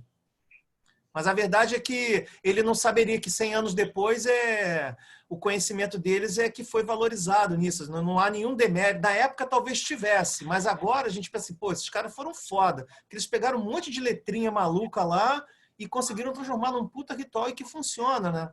Começa a criar iniciados. Talvez esse seja um dos grandes valores modernos da Golden Dawn, porque seus estudantes acabaram virando adeptos. E hoje o acesso que a gente tem à literatura boa de ocultismo, os modernos, são pessoas que se tornaram adeptos através de algum sistema de Golden Dawn. E olhando para o passado hoje também, por exemplo, se o cara incorporava e escrevia psicografando, do mesmo jeito que o Crowley fez... Tem uma diferença aí, Marcelão. Cara, não vai dar. Não, mas tem uma diferença aí. Existem duas coisas que são parecidas nessa coisa da escrita automática. Uma coisa você vai ver na literatura, quando você lê em inglês, você vai ver isso. Uma coisa é o channeling, que é a canalização. A outra coisa é a psicografia. Eles condenavam a psicografia porque ele fazia o cara que é o suposto magista, que está lá o sujeito magista, ele se torna passivo. E o channeling é uma conexão inspirativa. É diferente. É como se você mesmo tivesse aí um dia, acordou inspirado, escrever um livro. Só que aí você faz um ritual para fazer a conexão. E aí aquela divindade ou aquele ser fala através de você, através de você receber esses influxos diretos. E isso é ensinado na Golden Dawn, como trabalhar a imaginação como um instrumento da magia e da vontade. Mas mesmo no caso, quando você faz o channeling, você não consegue diferenciar. Quando eu estou, às vezes, escrevendo o livro, até o livro de Cabala ou alguns textos, é como se a ideia fosse sua. Mas você não está com a mão entregue para uma força. Mas a sua mão não está sendo escrita com uma força como se fosse um espasmo. A psicografia é essa. Não sei se você já praticou. A psicografia você está relaxado e a mão começa a dar espasmos, aí você começa a dar forma. Mas, Alexandre, é isso que ele está falando. Ele está falando... Vê se eu entendi errado, Marcelo. No channeling é isso. Que no channeling, como é que você sabe que aquilo é uma inspiração ou que é seu? É isso, Marcelo? Essa é a questão? Porque quando você pratica o ritual do channeling, você não sabe a diferença. Você fala assim, caralho, às vezes você termina de escrever o texto, olha para o texto e fala, porra, como é que eu escrevi isso? Então, exato, mas esse é o ponto. Esse é o ponto. É o seu senso crítico de você olhar e falar assim, caralho, não fui eu. Exato. Esse é o fiel da balança. Mas prova isso para um cético. Oi? Prova isso para um cético, né? Na verdade, porque a gente no caminho espiritual provar isso para os outros não é muito importante. O mais importante é você conseguir desenvolver a habilidade e isso te transformar. No caminho inicial você não está muito preocupado se o outro vai acreditar que o que você está fazendo é verdade ou não, porque é verdade para você, né? Claro. Perfeito. Então, ok, a gente chegou ali no finalzinho. Então, como é que ocorrem essas cismas? A galera fica puta da vida. Então, as cismas, eu vou explicar, vou focar. As cismas é assim, ó. Primeira cisma é por causa da origem da Golden Dawn. Quando tem o problema da origem e os líderes falham em explicar uma origem e fazer o contato da Anna Springer aparecer, então ali já começa a criar um cisma de dúvidas. E aí eles se dividem, o grupo que gosta do Mathers e o grupo que gosta do Westcott. O Westcott não quis assentar na cadeira de liderança, então foi criada a Estela Matutina. Na Estela Matutina, o Mathers tinha adquirido, nessa época, alguns desafetos politicamente ali, então ele se retirou para a França. A mãe da Mathers, que também é a esposa dele, né, vai se retirar com ele para lá, e aí essa briga política vai fazer com que a vida dele fique ameaçada, porque ele sustentava que ele pertencia ao clã dos MacGregors. mas a arqueologia histórica já descobriu que ele que atribuiu isso para ele. Inclusive, o próprio Crowley, ligado a ele, se chamou de MacGregor durante um tempo.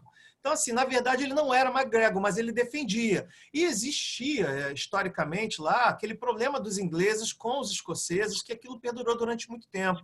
Né? Ainda tinha uma rixa ali, que é o primo pobre e o primo rico, basicamente. O escocês é o primo pobre, mas ele tinha ancestralidade. E o primo rico não aceitava muito, mas tiveram que engolir os escoceses. Então, o MacGregor começou a defender um partido, um partido escocês, e aí ele teve problemas, ele teve que se afastar. Quando ele se afasta, né, quem faz a comunicação, quem ele vai escolher para ser o porta-voz dele? Crowley. Aí que vai dar a merda total. Porque quando o Crowley vai chegar lá e falar assim, o meu líder mandou tomar esse templo, é meu, você tem que abrir, me dar liderança. Aí o cara banana pro Crowley e começaram... Aí é relatado que um começou a conjurar Beelzebub, o outro conjurou não sei o quê, aí ficaram um xingando o outro em invocações, mandando demônio para cá, demônio para lá. Todo mundo saiu vivo no final, mas o Crowley ficou impedido. E aí o Crowley teve a grande decepção que vai fazer ele romper de vez com a Golden Dawn, que é quando ele teve a decepção de ter seguido um líder. Né? Ele seguiu, ele foi objeto, foi manipulado, ele se sentiu manipulado, ele se sente ali muito mal com aquilo, e isso vai pegar... Não. Aí o que ele faz? Pega todos os rituais da Golden Dawn e publica. Ele publica não, ele registra como dele, e aí o Mathers vai processar ele. Eles vão brigar na justiça pela propriedade. Aí o Crowley vai falar... Pô, como que é seu se você disse que é da adepta Anna Sprengel? Pronto. Isso vai dar... No final, o Crowley passa a ser o dono dos rituais todos da Golden Dawn. Ele tinha dinheiro. E aí, mais tarde, ele vai publicar isso num dos equinócios dele. Mas, basicamente, a cisma vai acontecer por causa da incredulidade. Você vai ter só mais recentemente cismas devido a desacordo sobre a forma de executar o ritual. Só mais recente. Mas as cismas principais lá no início era descrédito dos líderes, incapacidade de liderança. Eles não confiavam. O que acontece hoje em dia nas lojas maçônicas, né? É exatamente igual. Os caras não aprenderam nada. Isso que Exato. Então vai ser isso. Aí sobre a pergunta que fizeram, mas aí eles alteram o ritual. Sim. Por que você altera um ritual da Golden Dawn? Porque se você voltar no manuscrito, se vocês tiverem um dia paciência ou conseguirem baixar esse livro, não sei se tem online ou comprar na Amazon, The Source Book, vocês vão ver o manuscrito, vocês vão ver que o ritual é um esqueletão. Então, se você voltar ali no esqueletão e você souber o que você está fazendo, você consegue escrever de forma diferente. Você não vai perder o esqueleto, você vai botar outra carne em cima, outra vestimenta naquilo ali. Então, se o Querux, que é um dos cargos, né, parecido com um mestre de cerimônias, né, alguém que circula no templo e faz os anúncios, se ele faz uma circunambulação, você pode decidir que ele faça duas, por exemplo, né, de acordo com o entendimento da linha espiritual da Golden Dawn que está liderando o templo. E aí que vem a beleza da Golden Dawn. Ela se adapta à cultura. Ela se adapta à cultura. Eu acho que esse foi um dos maiores ensinamentos que eu recebi dos que me ensinaram. Eu fiz uma pergunta uma certa vez, falei assim, mas como você vai uma pergunta do tipo, vai me apoiar em implantar a Golden Dawn no Brasil? Aí a pessoa falou assim, eu não posso te ajudar. Eu falei, pô, mas você sabe mais, você já está mais tempo nisso. Ele falou, eu não entendo das divindades do Brasil, eu não entendo do que vocês acreditam, então não conseguiria produzir uma Golden Dawn adaptada para o Brasil. Então a ficha caiu, Marcelo. A ficha caiu. A Golden Dawn é viva. A gente teve na Madras, com o Saraceni, com o Wagner, com o Paca, que a hora que eles estavam estabelecendo uma Golden Dawn, né, uma A, né, que é o Arcanum Canorum, eles falaram assim, cara, nossa base é Umbanda, porque metade da loja maçônica é macumbeiro. E aí eles pegaram os rituais originais e mudaram, meio que adaptados, assim, saracenizados, vamos dizer assim. Ficou uma pegada mais de Umbanda do que... Exato. Eu vou entender exatamente o que você está falando. Então é por aí, a pegada é por aí. Mas aí quando você, como o Eduardo falou muito bem no início, quando você se debruça sobre os rituais, quando você estuda eles mais profundamente, isso te manda uma mensagem dos antigos. Você fala assim, caraca, isso se conecta, isso é muito maior do que os próprios membros da Golden Dawn conseguiram. Então, o que há de verdadeiro na Golden Dawn? Ignorando a Anne Springer, a origem e tal, os manuscritos são verdadeiros. Ponto. Isso é uma peça da antiguidade que chegou na mão do Westcott Mothers. Isso é verdadeiro. Então, dali em diante, você vai prestigiar um autor ou outro que vai dar ênfase a um ensinamento ou outro mais do que um do que outro. Né? Você vai ver dentro da Golden Dawn, por exemplo, um resquício de teosofia, que são as instruções sobre os status. Os status perduraram. Eles acharam importante os status porque era uma forma de você trabalhar a projeção astral nos elementos, que era um conceito diferente. Não era a projeção astral, no plano mental, no plano átmico, naquelas divisões da teosofia. Não, não, não, não. Era uma projeção podendo ser feita no plano elemental, que é extremamente importante o trabalho de equilíbrio da sua aura, que a Golden Dawn vai desenvolver ao longo dos graus. Fantástico isso daí. Agora sim a gente pode chegar no tarô. Então, eles fizeram todas essas divisões e, de posse desses rituais esqueletos, teoricamente qualquer pessoa poderia montar lá seu núcleo de estudo. Né? Mas precisa de muito bizu, hein? Para sair do esqueleto precisa de muito bizu. O cara poderia simplesmente copiar na sua casa, na sua garagem, ou o cara achou e falou, puta, tive uma visão e... nada. Isso ou o cara virou e falou, cara, aprendi agora esse treco aqui e vou incorporar nesse ritual. Isso então, mesmo. Você falou, é algo plástico, né? Ele vai modificando. Você consegue, você tem muita plasticidade na maneira de você ler aquelas linhas e a maneira com que você vai fazer. Existe alguma folga. Né? Então, você consegue fazer adaptações para templo grande, templo pequeno, templo retângulo, um templo mais quadradinho. Então, você consegue fazer algumas adaptações possíveis. Um exemplo desse bizu, como funciona, o Eduardo vai lembrar melhor do que eu, tem uma instrução do Regardier que ensina o passo de 1 grau. E ele fala que lá está escrito passo, como é que ele chama? 6x6? Não, Acho que é 6x6, Ele chama, tem que fazer o passo 6x6. Cara, você vai ler todo o regra, ele não vai explicar o que é esse passo 6x6. Então, assim, isso é o tal do bizu. Vai ter que ter alguém que fala assim, aí, esse 6x6 é isso. Na maçonaria a gente tem isso também. Né? Você vai lá, tem lá os 3 pontinhos, você tem uma coisa assim, você tem um juramento inteiro que é P ponto, T ponto, não sei o que, S ponto, R ponto. Aí o maçom tem que saber que palavras são essas. Então, até hoje, na Inglaterra ainda né? Ainda é. O manual de lá, eu ganhei um de presente, ele só vem com a primeira letrinha, né? Se você abrir assim, né? A Pri pegou para olhar, ela abriu e falou, folhei aí, vê aí. Não dá para ver. Você pode deixar, pode entregar para qualquer um, não entende. Um monte de letrinha, uma sopa, né? É isso aí. E aí eu vou voltar agora então para a pergunta do tarô. Então, do tarô. Se existe um tarô, se existem vários tarôs, porque eu sei que tem vários, né, de outros desses autores famosos. Então, qual é a tua opinião? O que você acha? Como é que vocês entendem essa parte? É assim, o tarô da Golden Dawn, ele vem como, eu não sei, eu não vou te dizer, a origem do tarô da Golden Dawn está nos manuscritos, tá? Mas ele é diferente do que vinha acontecendo com o tarô ali na Europa, né? O tarô é uma tradição marcélia, né, que vai vir do século XV, talvez um pouco antes do século XV. Ele vai tomar várias formas e ele só vai ser associado com Cabala tardiamente a partir de Levi. Antes de Levi, você vai ter Visconde Sforza, você vai ter tarô do Eteila, que é Aliette, né? Um cabeleireiro, ele é cabeleireiro, e ele se apresenta como Eteila, para ter um codinome onde ele joga o tarô, ele tem um desenho, ele tem um trabalho de arte, ele vai fazer o tarô dele. E aí você mais tarde vai ter o Levi trazendo um ocultismo para dentro do tarô, né? Fazendo a primeira associação entre ocultismo e tarô. Até então não havia essa associação, né? Não é conhecida essa associação antes do Levi.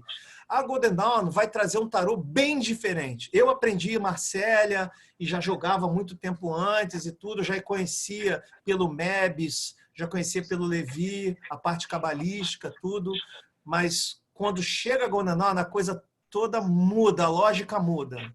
Por quê? a instrução de tarô é um texto explicando, dando descrições imagéticas do que é a carta. Ah, é a inocência buscando nutrição, por exemplo. Aí a carta do baralho, desenhada pelo Mothers, né? Porque cada membro tinha que desenhar seu tarô, por isso, né? Eu vou chegar nisso. Então você pegava a interpretação da linha e fazia uma arte baseada naquilo. Esse é o tarô da Golden Dawn. Cada um faz o seu. Cada um vai desenhar o seu próprio tarô de acordo com as descrições que são dadas naquele manuscrito. E essas, obviamente, né? Você vai pegar, são 36 cartas, tirando as cartas de corte, né? As 36 cartas vai bater com cada um decanato da roda astrológica. Então você vai conseguir entender todo o ocultismo junto e misturado na roda astrológica, só faltando encaixar o enoquiano, mas aí deveria fazer umas outras 2 lives para botar enoquiano nessa história toda. Mas todo o ocultismo tradicional se encaixa na roda astrológica, considerando as cartas da corte como os elementos que vão estar sendo distribuídos entre os signos, as triplicidades e quadruplicidades, né? E você vai ter as 36 cartas de 1 a 9, você vai ter distribuído nos decanatos, e aí você vai ter até posições, né? Posições astrológicas para cada carta, ajudando na interpretação oculta dela. Aí você associa isso às letras hebraicas, enfim, você vai ter um saladão aí para poder estudar. A Golden Dawn vai trabalhar o tarô, respondendo a pergunta objetivamente. Vem o manuscrito, o adepto tem contato com aquilo e ele vai expressar e vai fazer uma arte. Nem todo adepto consegue fazer uma carta bonitona. Então, às vezes, você vai ter garrancho lá, vai ter bolinha, pauzinho, né? O cara assim, sabe? Mas o tarô criado por desenhos intuitivos tem mais valor do que o tarô dos outros. Deixa eu só fazer uma intervenção aqui. É importante entender que esse era um trabalho já da ordem interna, tá? Na Golden Dawn. Então, durante a ordem externa, você tinha um treinamento de tarô, você, né, teórico e, enfim, do tarô como divinação também, mas você fazer o seu tarô era uma coisa já da ordem interna. Não, né? Só o tarô, né? Todas as armas mágicas que você vai trabalhar na magia, você deveria confeccionar elas. E depois, com o tempo, em outras ordens que vêm, né, filhas, como as Maragadun Talasses, que é a ordem da australiana, né? Eu tenho a impressão de que isso muda um pouco, né? De que eles passam a ter um tarô próprio e que passam para as pessoas, e que aí cada um tem que colorir o tarô. É verdade, tem essa versão também. As escalas de rainha, rei, enfim, aquela coisa toda, né? As pessoas têm que colorir o tarô da maneira que eles acharem própria, né? Muda um pouco essa tarefa, né? Que varia ao longo do tempo, né? Mas o tarô, ele na Golden Dawn, por isso que você tem, como o Alexandre falou, uma variedade de tarôs aí de pessoas da Golden Dawn, porque eles criavam, né? Mesmo que alguém de alguma ordem desafie você a só colorir aquelas lâminas da maneira que você quiser, isso já vai disparar em você um processo que, se você tiver a inclinação e a maturidade, você vai tornar aquilo uma coisa sua, muito própria. E aí vai vir um desenho, vai vir alguma coisa, né? E acho que essa que é a ideia, né? Você tem as cores, você já viu ordens que você pinta, mas com limitações de cores. Então você vai ter o desenho do tarô e você ele liga, recede a não sei o que, existem umas cores que você só pode usar, e é bizarro, porque eu já cheguei a ver tipo 20 alunos diferentes, e a galera pinta e você fala assim, vai vir tudo igual. E aí você olha e são 20 completamente diferentes. Mas na minha cabeça, eu pintei o bagulho, aí eu cheguei lá e falei assim, cara, vai estar todo mundo igual, porque não tem outro jeito de pintar senão este. Mas Para esta é a olhar, riqueza, né? é muito foda isso. É um negócio muito legal. Essa é a riqueza da Golden Dawn, porque você tem um caminho que está para o grupo, mas ele é trilhado individualmente, então você vai ter vários momentos em que você tem que particularizar. Aquele pantáculo que é visto por aí, não sei se vocês já viram um pantáculo bem clássico de Golden Dawn, cada membro faz o seu, e seu nome mágico está escrito em hebraico nele. Então, assim, você está fazendo o seu assento, é uma coisa referente também no Candomblé, na Umbanda tem isso.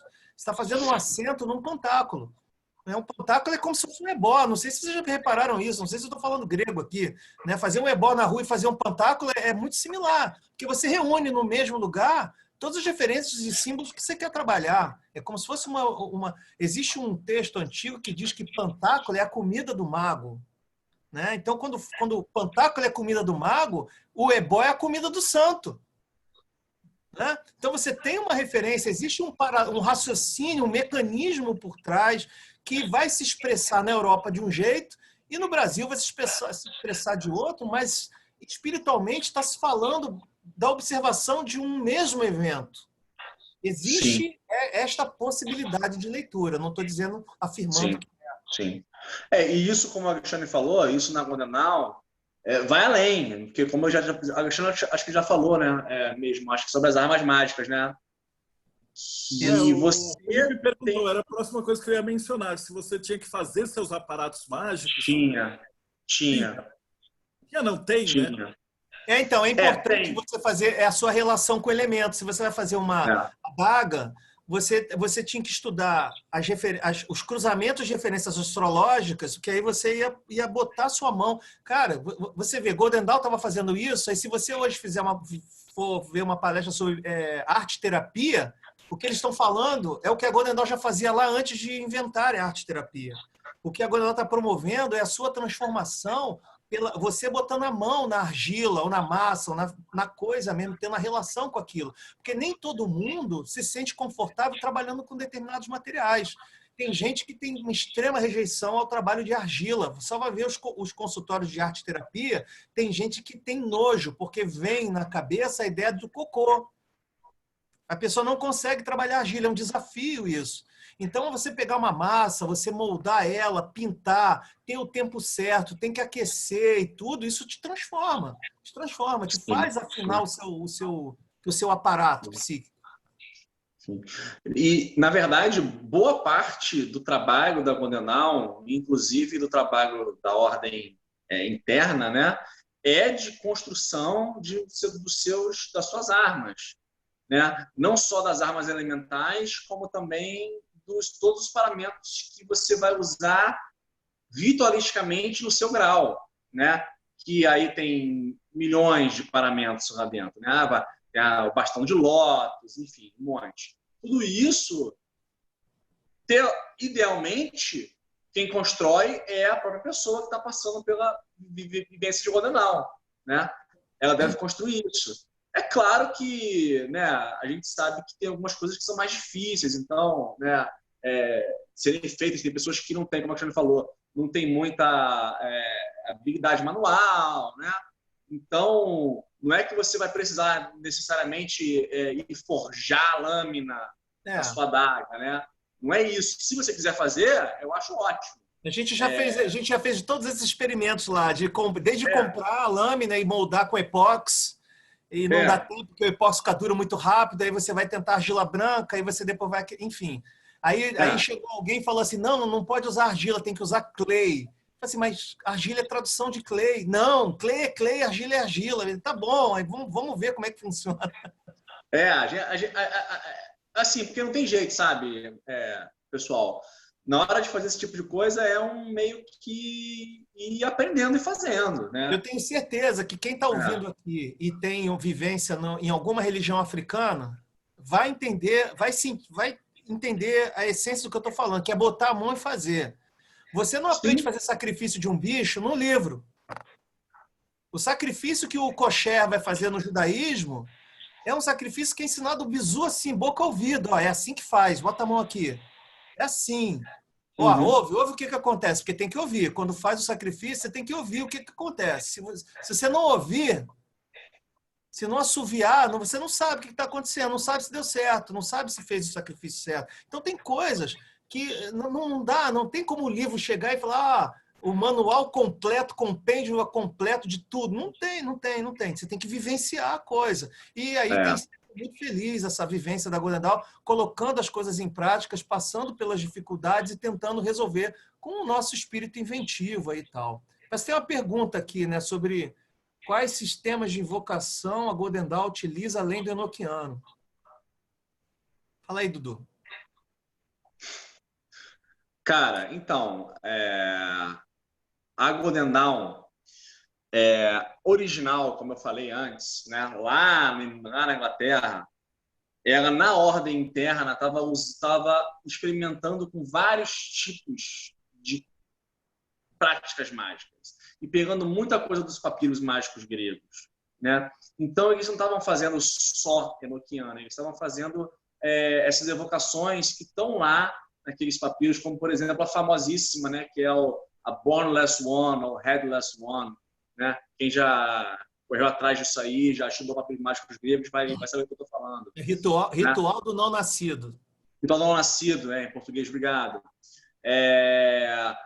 E, enfim, então a gente tem, basicamente, vamos lá, evocações elementais, né? Evocações de Enochiano, a gente tem evocações de divindades, a gente tem uma miríade, né? É uma coisa muito ampla. Deixa eu contribuir com você, Dudu. Não, deixa eu só terminar aqui rapidinho. Muito ampla e, como o Alexandre falou, plástica, né? O que a gente está fazendo hoje aqui no nosso grupo de Golden Dawn, eu não sei o que um outro grupo de Golden Dawn está fazendo em outro lugar, entendeu? Mas fala aí, Alexandre, você quer falar o quê? Não, eu ia falar que você tem aquela chave de clavícula de Lemegeton, né? Sim. Estava dentro Goécia, né? A Goécia. A famosa Goécia. A famosa Goécia.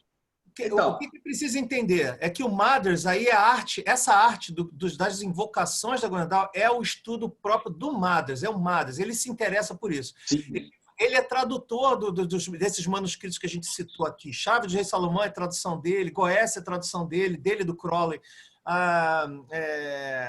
Dele, né? Depois o Crowley vai fazer alguma coisa. Vai fazer os desenhos, mas você tem Enochiano. Então você vai ter o Madas, é um cara que vai para a biblioteca do Arsenal da França, ele se debruça sobre os manuscritos, traduz aquilo e leva para Golden Dawn. E aí cabe uma referência importantíssima. Se hoje existe prática de Enochiano no mundo, foi porque uma vez alguém pegou os diários de John Dee sim. e transformou num sistema trabalhável, porque o diário dele não mostra como você invocar, não mostra como você fazer nada. Então, o Matas foi o primeiro cara que debruçou sobre aquela maçaroca, né? Sim. E transformou isso num trabalho mágico. Como você trabalha? Então, ele que dá o primeiro formato no mundo de trabalho de Enochiano.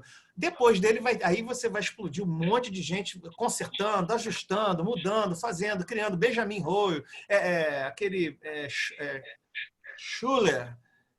Não, tem um monte. Nossa. Eles têm não falta gente. Parou junto também, a Tabata e o Não falta gente. O próprio Duquette. Não falta gente. Mas, assim, acho que a ideia, para quem perguntou aí, é o seguinte: a Golden Dawn, ela trabalha com esses sistemas, assim, com qualquer um deles. Não há uma restrição, tá? Não há uma restrição. Agora, alguns, realmente, eles não figuram nas instruções oficiais. Alguns sistemas não figuram nas instruções oficiais. Mas a gente volta a bater naquela tecla. Fazer Golden Dawn não é só fazer o que está nas instruções oficiais. Tá? Tem mais. Tem espaço para você criar e expressar outras coisas. Que era o que aqueles caras da Inglaterra estavam fazendo. Tá? Era o que eles estavam fazendo. Isso aí. Obviamente, isso é um espaço que está mais aberto, e aí, dando um pouco de spoiler, na ordem interna do que na ordem externa. Né? Sim. Porque na ordem externa a gente é uma ordem de preparação, vamos dizer assim. Né? Mas esse espaço existe. Então, a gente estava trabalhar com tudo. né? Basta a gente ter a motivação para isso. Bom, a gente está chegando quase no fim, agora falta a pergunta mais importante de todas. A galera que está assistindo assim, até agora, assim, como é que a gente acha vocês? O cara olhou, Golden Dawn, caralho, Eduardo, Alexandre. Quando falou, cara, é uma enciclopédia. Eu falei, cara, eu só trago pessoas aqui para conversar que você olha o Alexandre falando, você vê o olho dele brilhar. Você Não, pega então. o Eduardo falar de voodoo, de Golden Dawn, o olho brilha. Então, o cara quer falar assim, como é que a gente acha vocês, que livros de referência tem e como é que a gente entra em contato? Se chegar no dia errado lá na ordem, você vai ver o Eduardo fazendo voodoo na Golden Dawn. Voodoo é para Jacu. Voodoo é para Jacu, já disse o Pica-Pau. Aqui, ó, aqui pergunta se quais as ramificações de Golden Dawn aqui no Brasil. Não tem ramificação, tem a nossa Golden Dawn que a gente trouxe através dessas linhagens aí. Para quem quer ver papel, eu posso mandar papel para ver quem quer ver papel assinado. Mas obviamente vocês já notaram que isso não é relevante, né? Porque você pode ter um bestialoide com um papel assinado. Então, não vai fazer. Você tem um cara chamado David Griffin, que ele ele recebeu a Golden Dawn dele de uma mulher chamada Chris Monastris. Essa mulher foi namorada, secretária, ela cuidou do Jael Regadier até o final dos dias dele. Então, ele morreu, ela continuou tocando a Golden Dawn, e aí ela ficou muito doente, precisou comprar remédios, e esse cara comprou, na verdade, minto, a história verdadeira, ele pagou para receber dela todo o material do Jael Regadier. Ele comprou, ele pagou para ela poder se curar. Aí ela morreu, e aí ele ficou conhecido como discípulo dela, mas ela não deixou legado nem nada, não. Aí o que esse cara fez? Ele é um agente de turismo, ele tem empresa de turismo. Ele foi, registrou o nome Golden Dawn em um monte de países e passou a processar e caçar o Petzalius, caçar Quem tentasse botar Golden Dawn em algum lugar, ele chegava lá e metia um processo com o advogado para manter Golden Dawn como ele sendo o herdeiro. Então, aqui no Brasil, chegou esse cara, mas é uma Golden Dawn de correspondência. Eu não sei, eu estou dizendo a história, tá? Não estou dando julgamento do caráter dele. Eu estou dizendo a história, é isso. E aí você pode entrar na Golden Dawn dele e tem um grupo aqui que é da Golden Dawn dele, mas é por correspondência só, é e-mail, com instruções para você estudar em casa. A única Golden Dawn praticante de templo que eu conheço é a nossa. Já tiveram até iniciativas outras aqui no Brasil, mas elas não vingaram. Existe um grupo em Porto Alegre que é meio misturado com o Wicca, que obviamente, né, o Gardner vai usar a estrutura da Golden Dawn e vai dar uma estrutura de ordem para o Wicca na época dele. O Gardner é uma das ramificações, mas aí ele vai trabalhar o Wicca.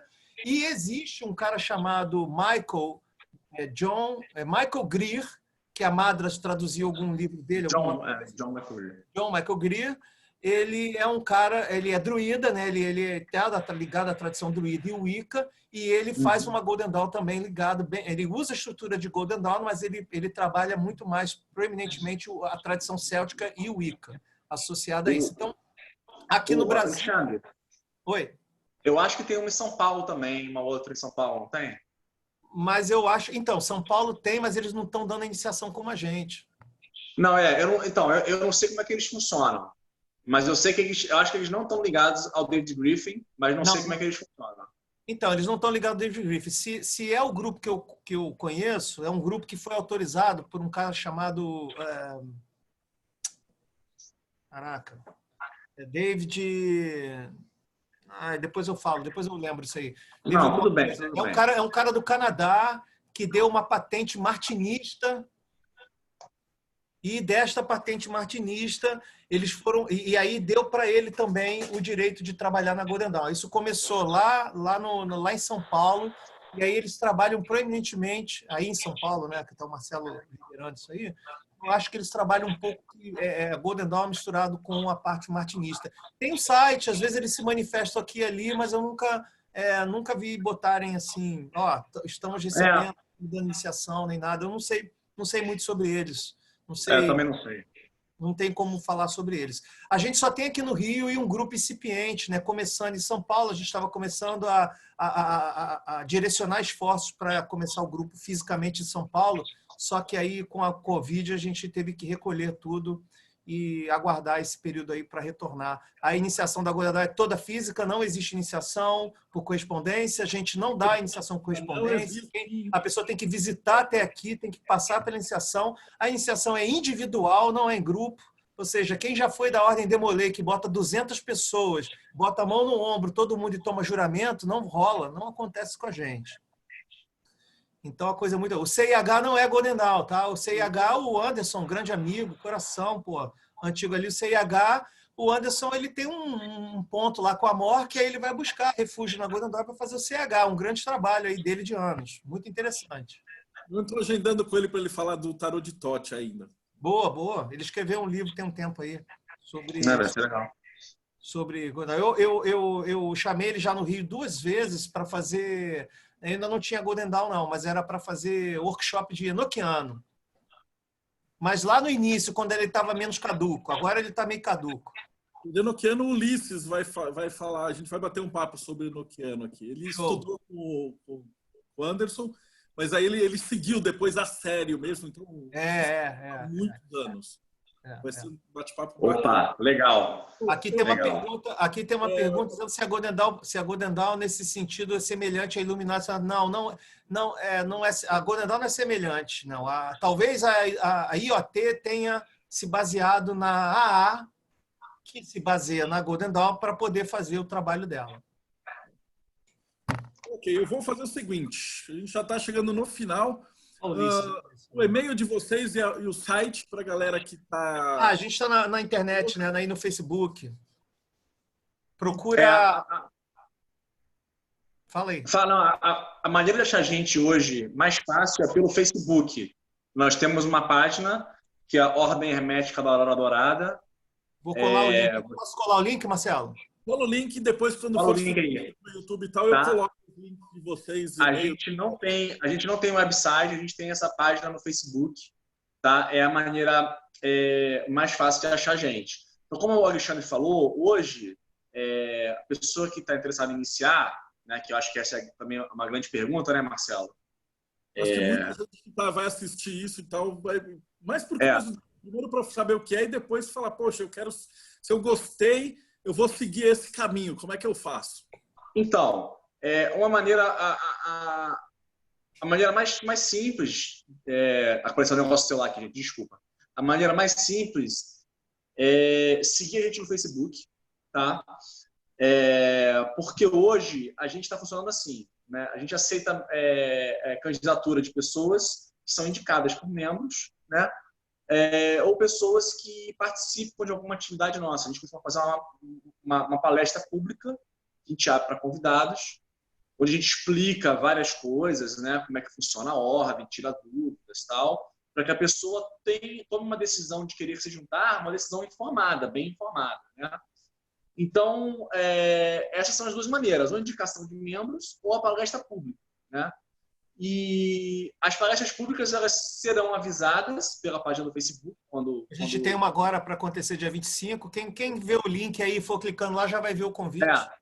Me avisa que eu ajudo a gente. Se vocês precisarem da gente para ajudar, sabe?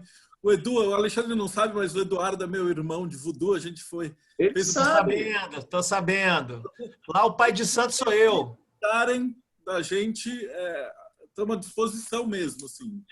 Tô sabendo. Não, já tô sabendo das intimidades. Não, mas é isso. Aí é seguir a gente lá no Facebook, participar das nossas reuniões. Estamos abrindo reuniões online aí. Dia 25 agora vai ter uma. Participar das nossas reuniões, enfim. Perguntar. A gente vai fazer, né, Alexandre, em breve, uma reunião aberta online para explicar sobre a ordem, né? Em breve a gente vai lançar uma apresentação. Vocês já estão recebendo aqui de primeira mão. A gente ainda não tinha feito uma apresentação sobre a ordem. A gente está fazendo pela primeira vez aqui com o Marcelo. A gente não fez. Provavelmente a gente vai colocar o link, né, para as pessoas chegarem até aí para você, poderem chegar e ter a informação. Então, assim, as pessoas que quiserem iniciar na ordem vão fazer o contato, como o Eduardo falou. Nós vamos fazer um agendamento, assim, faz uma seleção, né? Uma entrevista e nessas entrevistas os detalhes são passados de como a iniciação é feita. Ela é feita no Rio de Janeiro, então a pessoa já sabe que quem não é do Rio vai ter que vir, vai ter que combinar para vir num final de semana para a gente poder fazer essa iniciação no templo. A pessoa vai receber os ensinamentos, obviamente, vai receber os bizus e vai embora para casa dela e vai estudar lá. E a gente vai fazer um estudo meio que dirigido, usando os recursos da internet que hoje em dia facilita. Não tinha na época, mas hoje em dia é possível, né?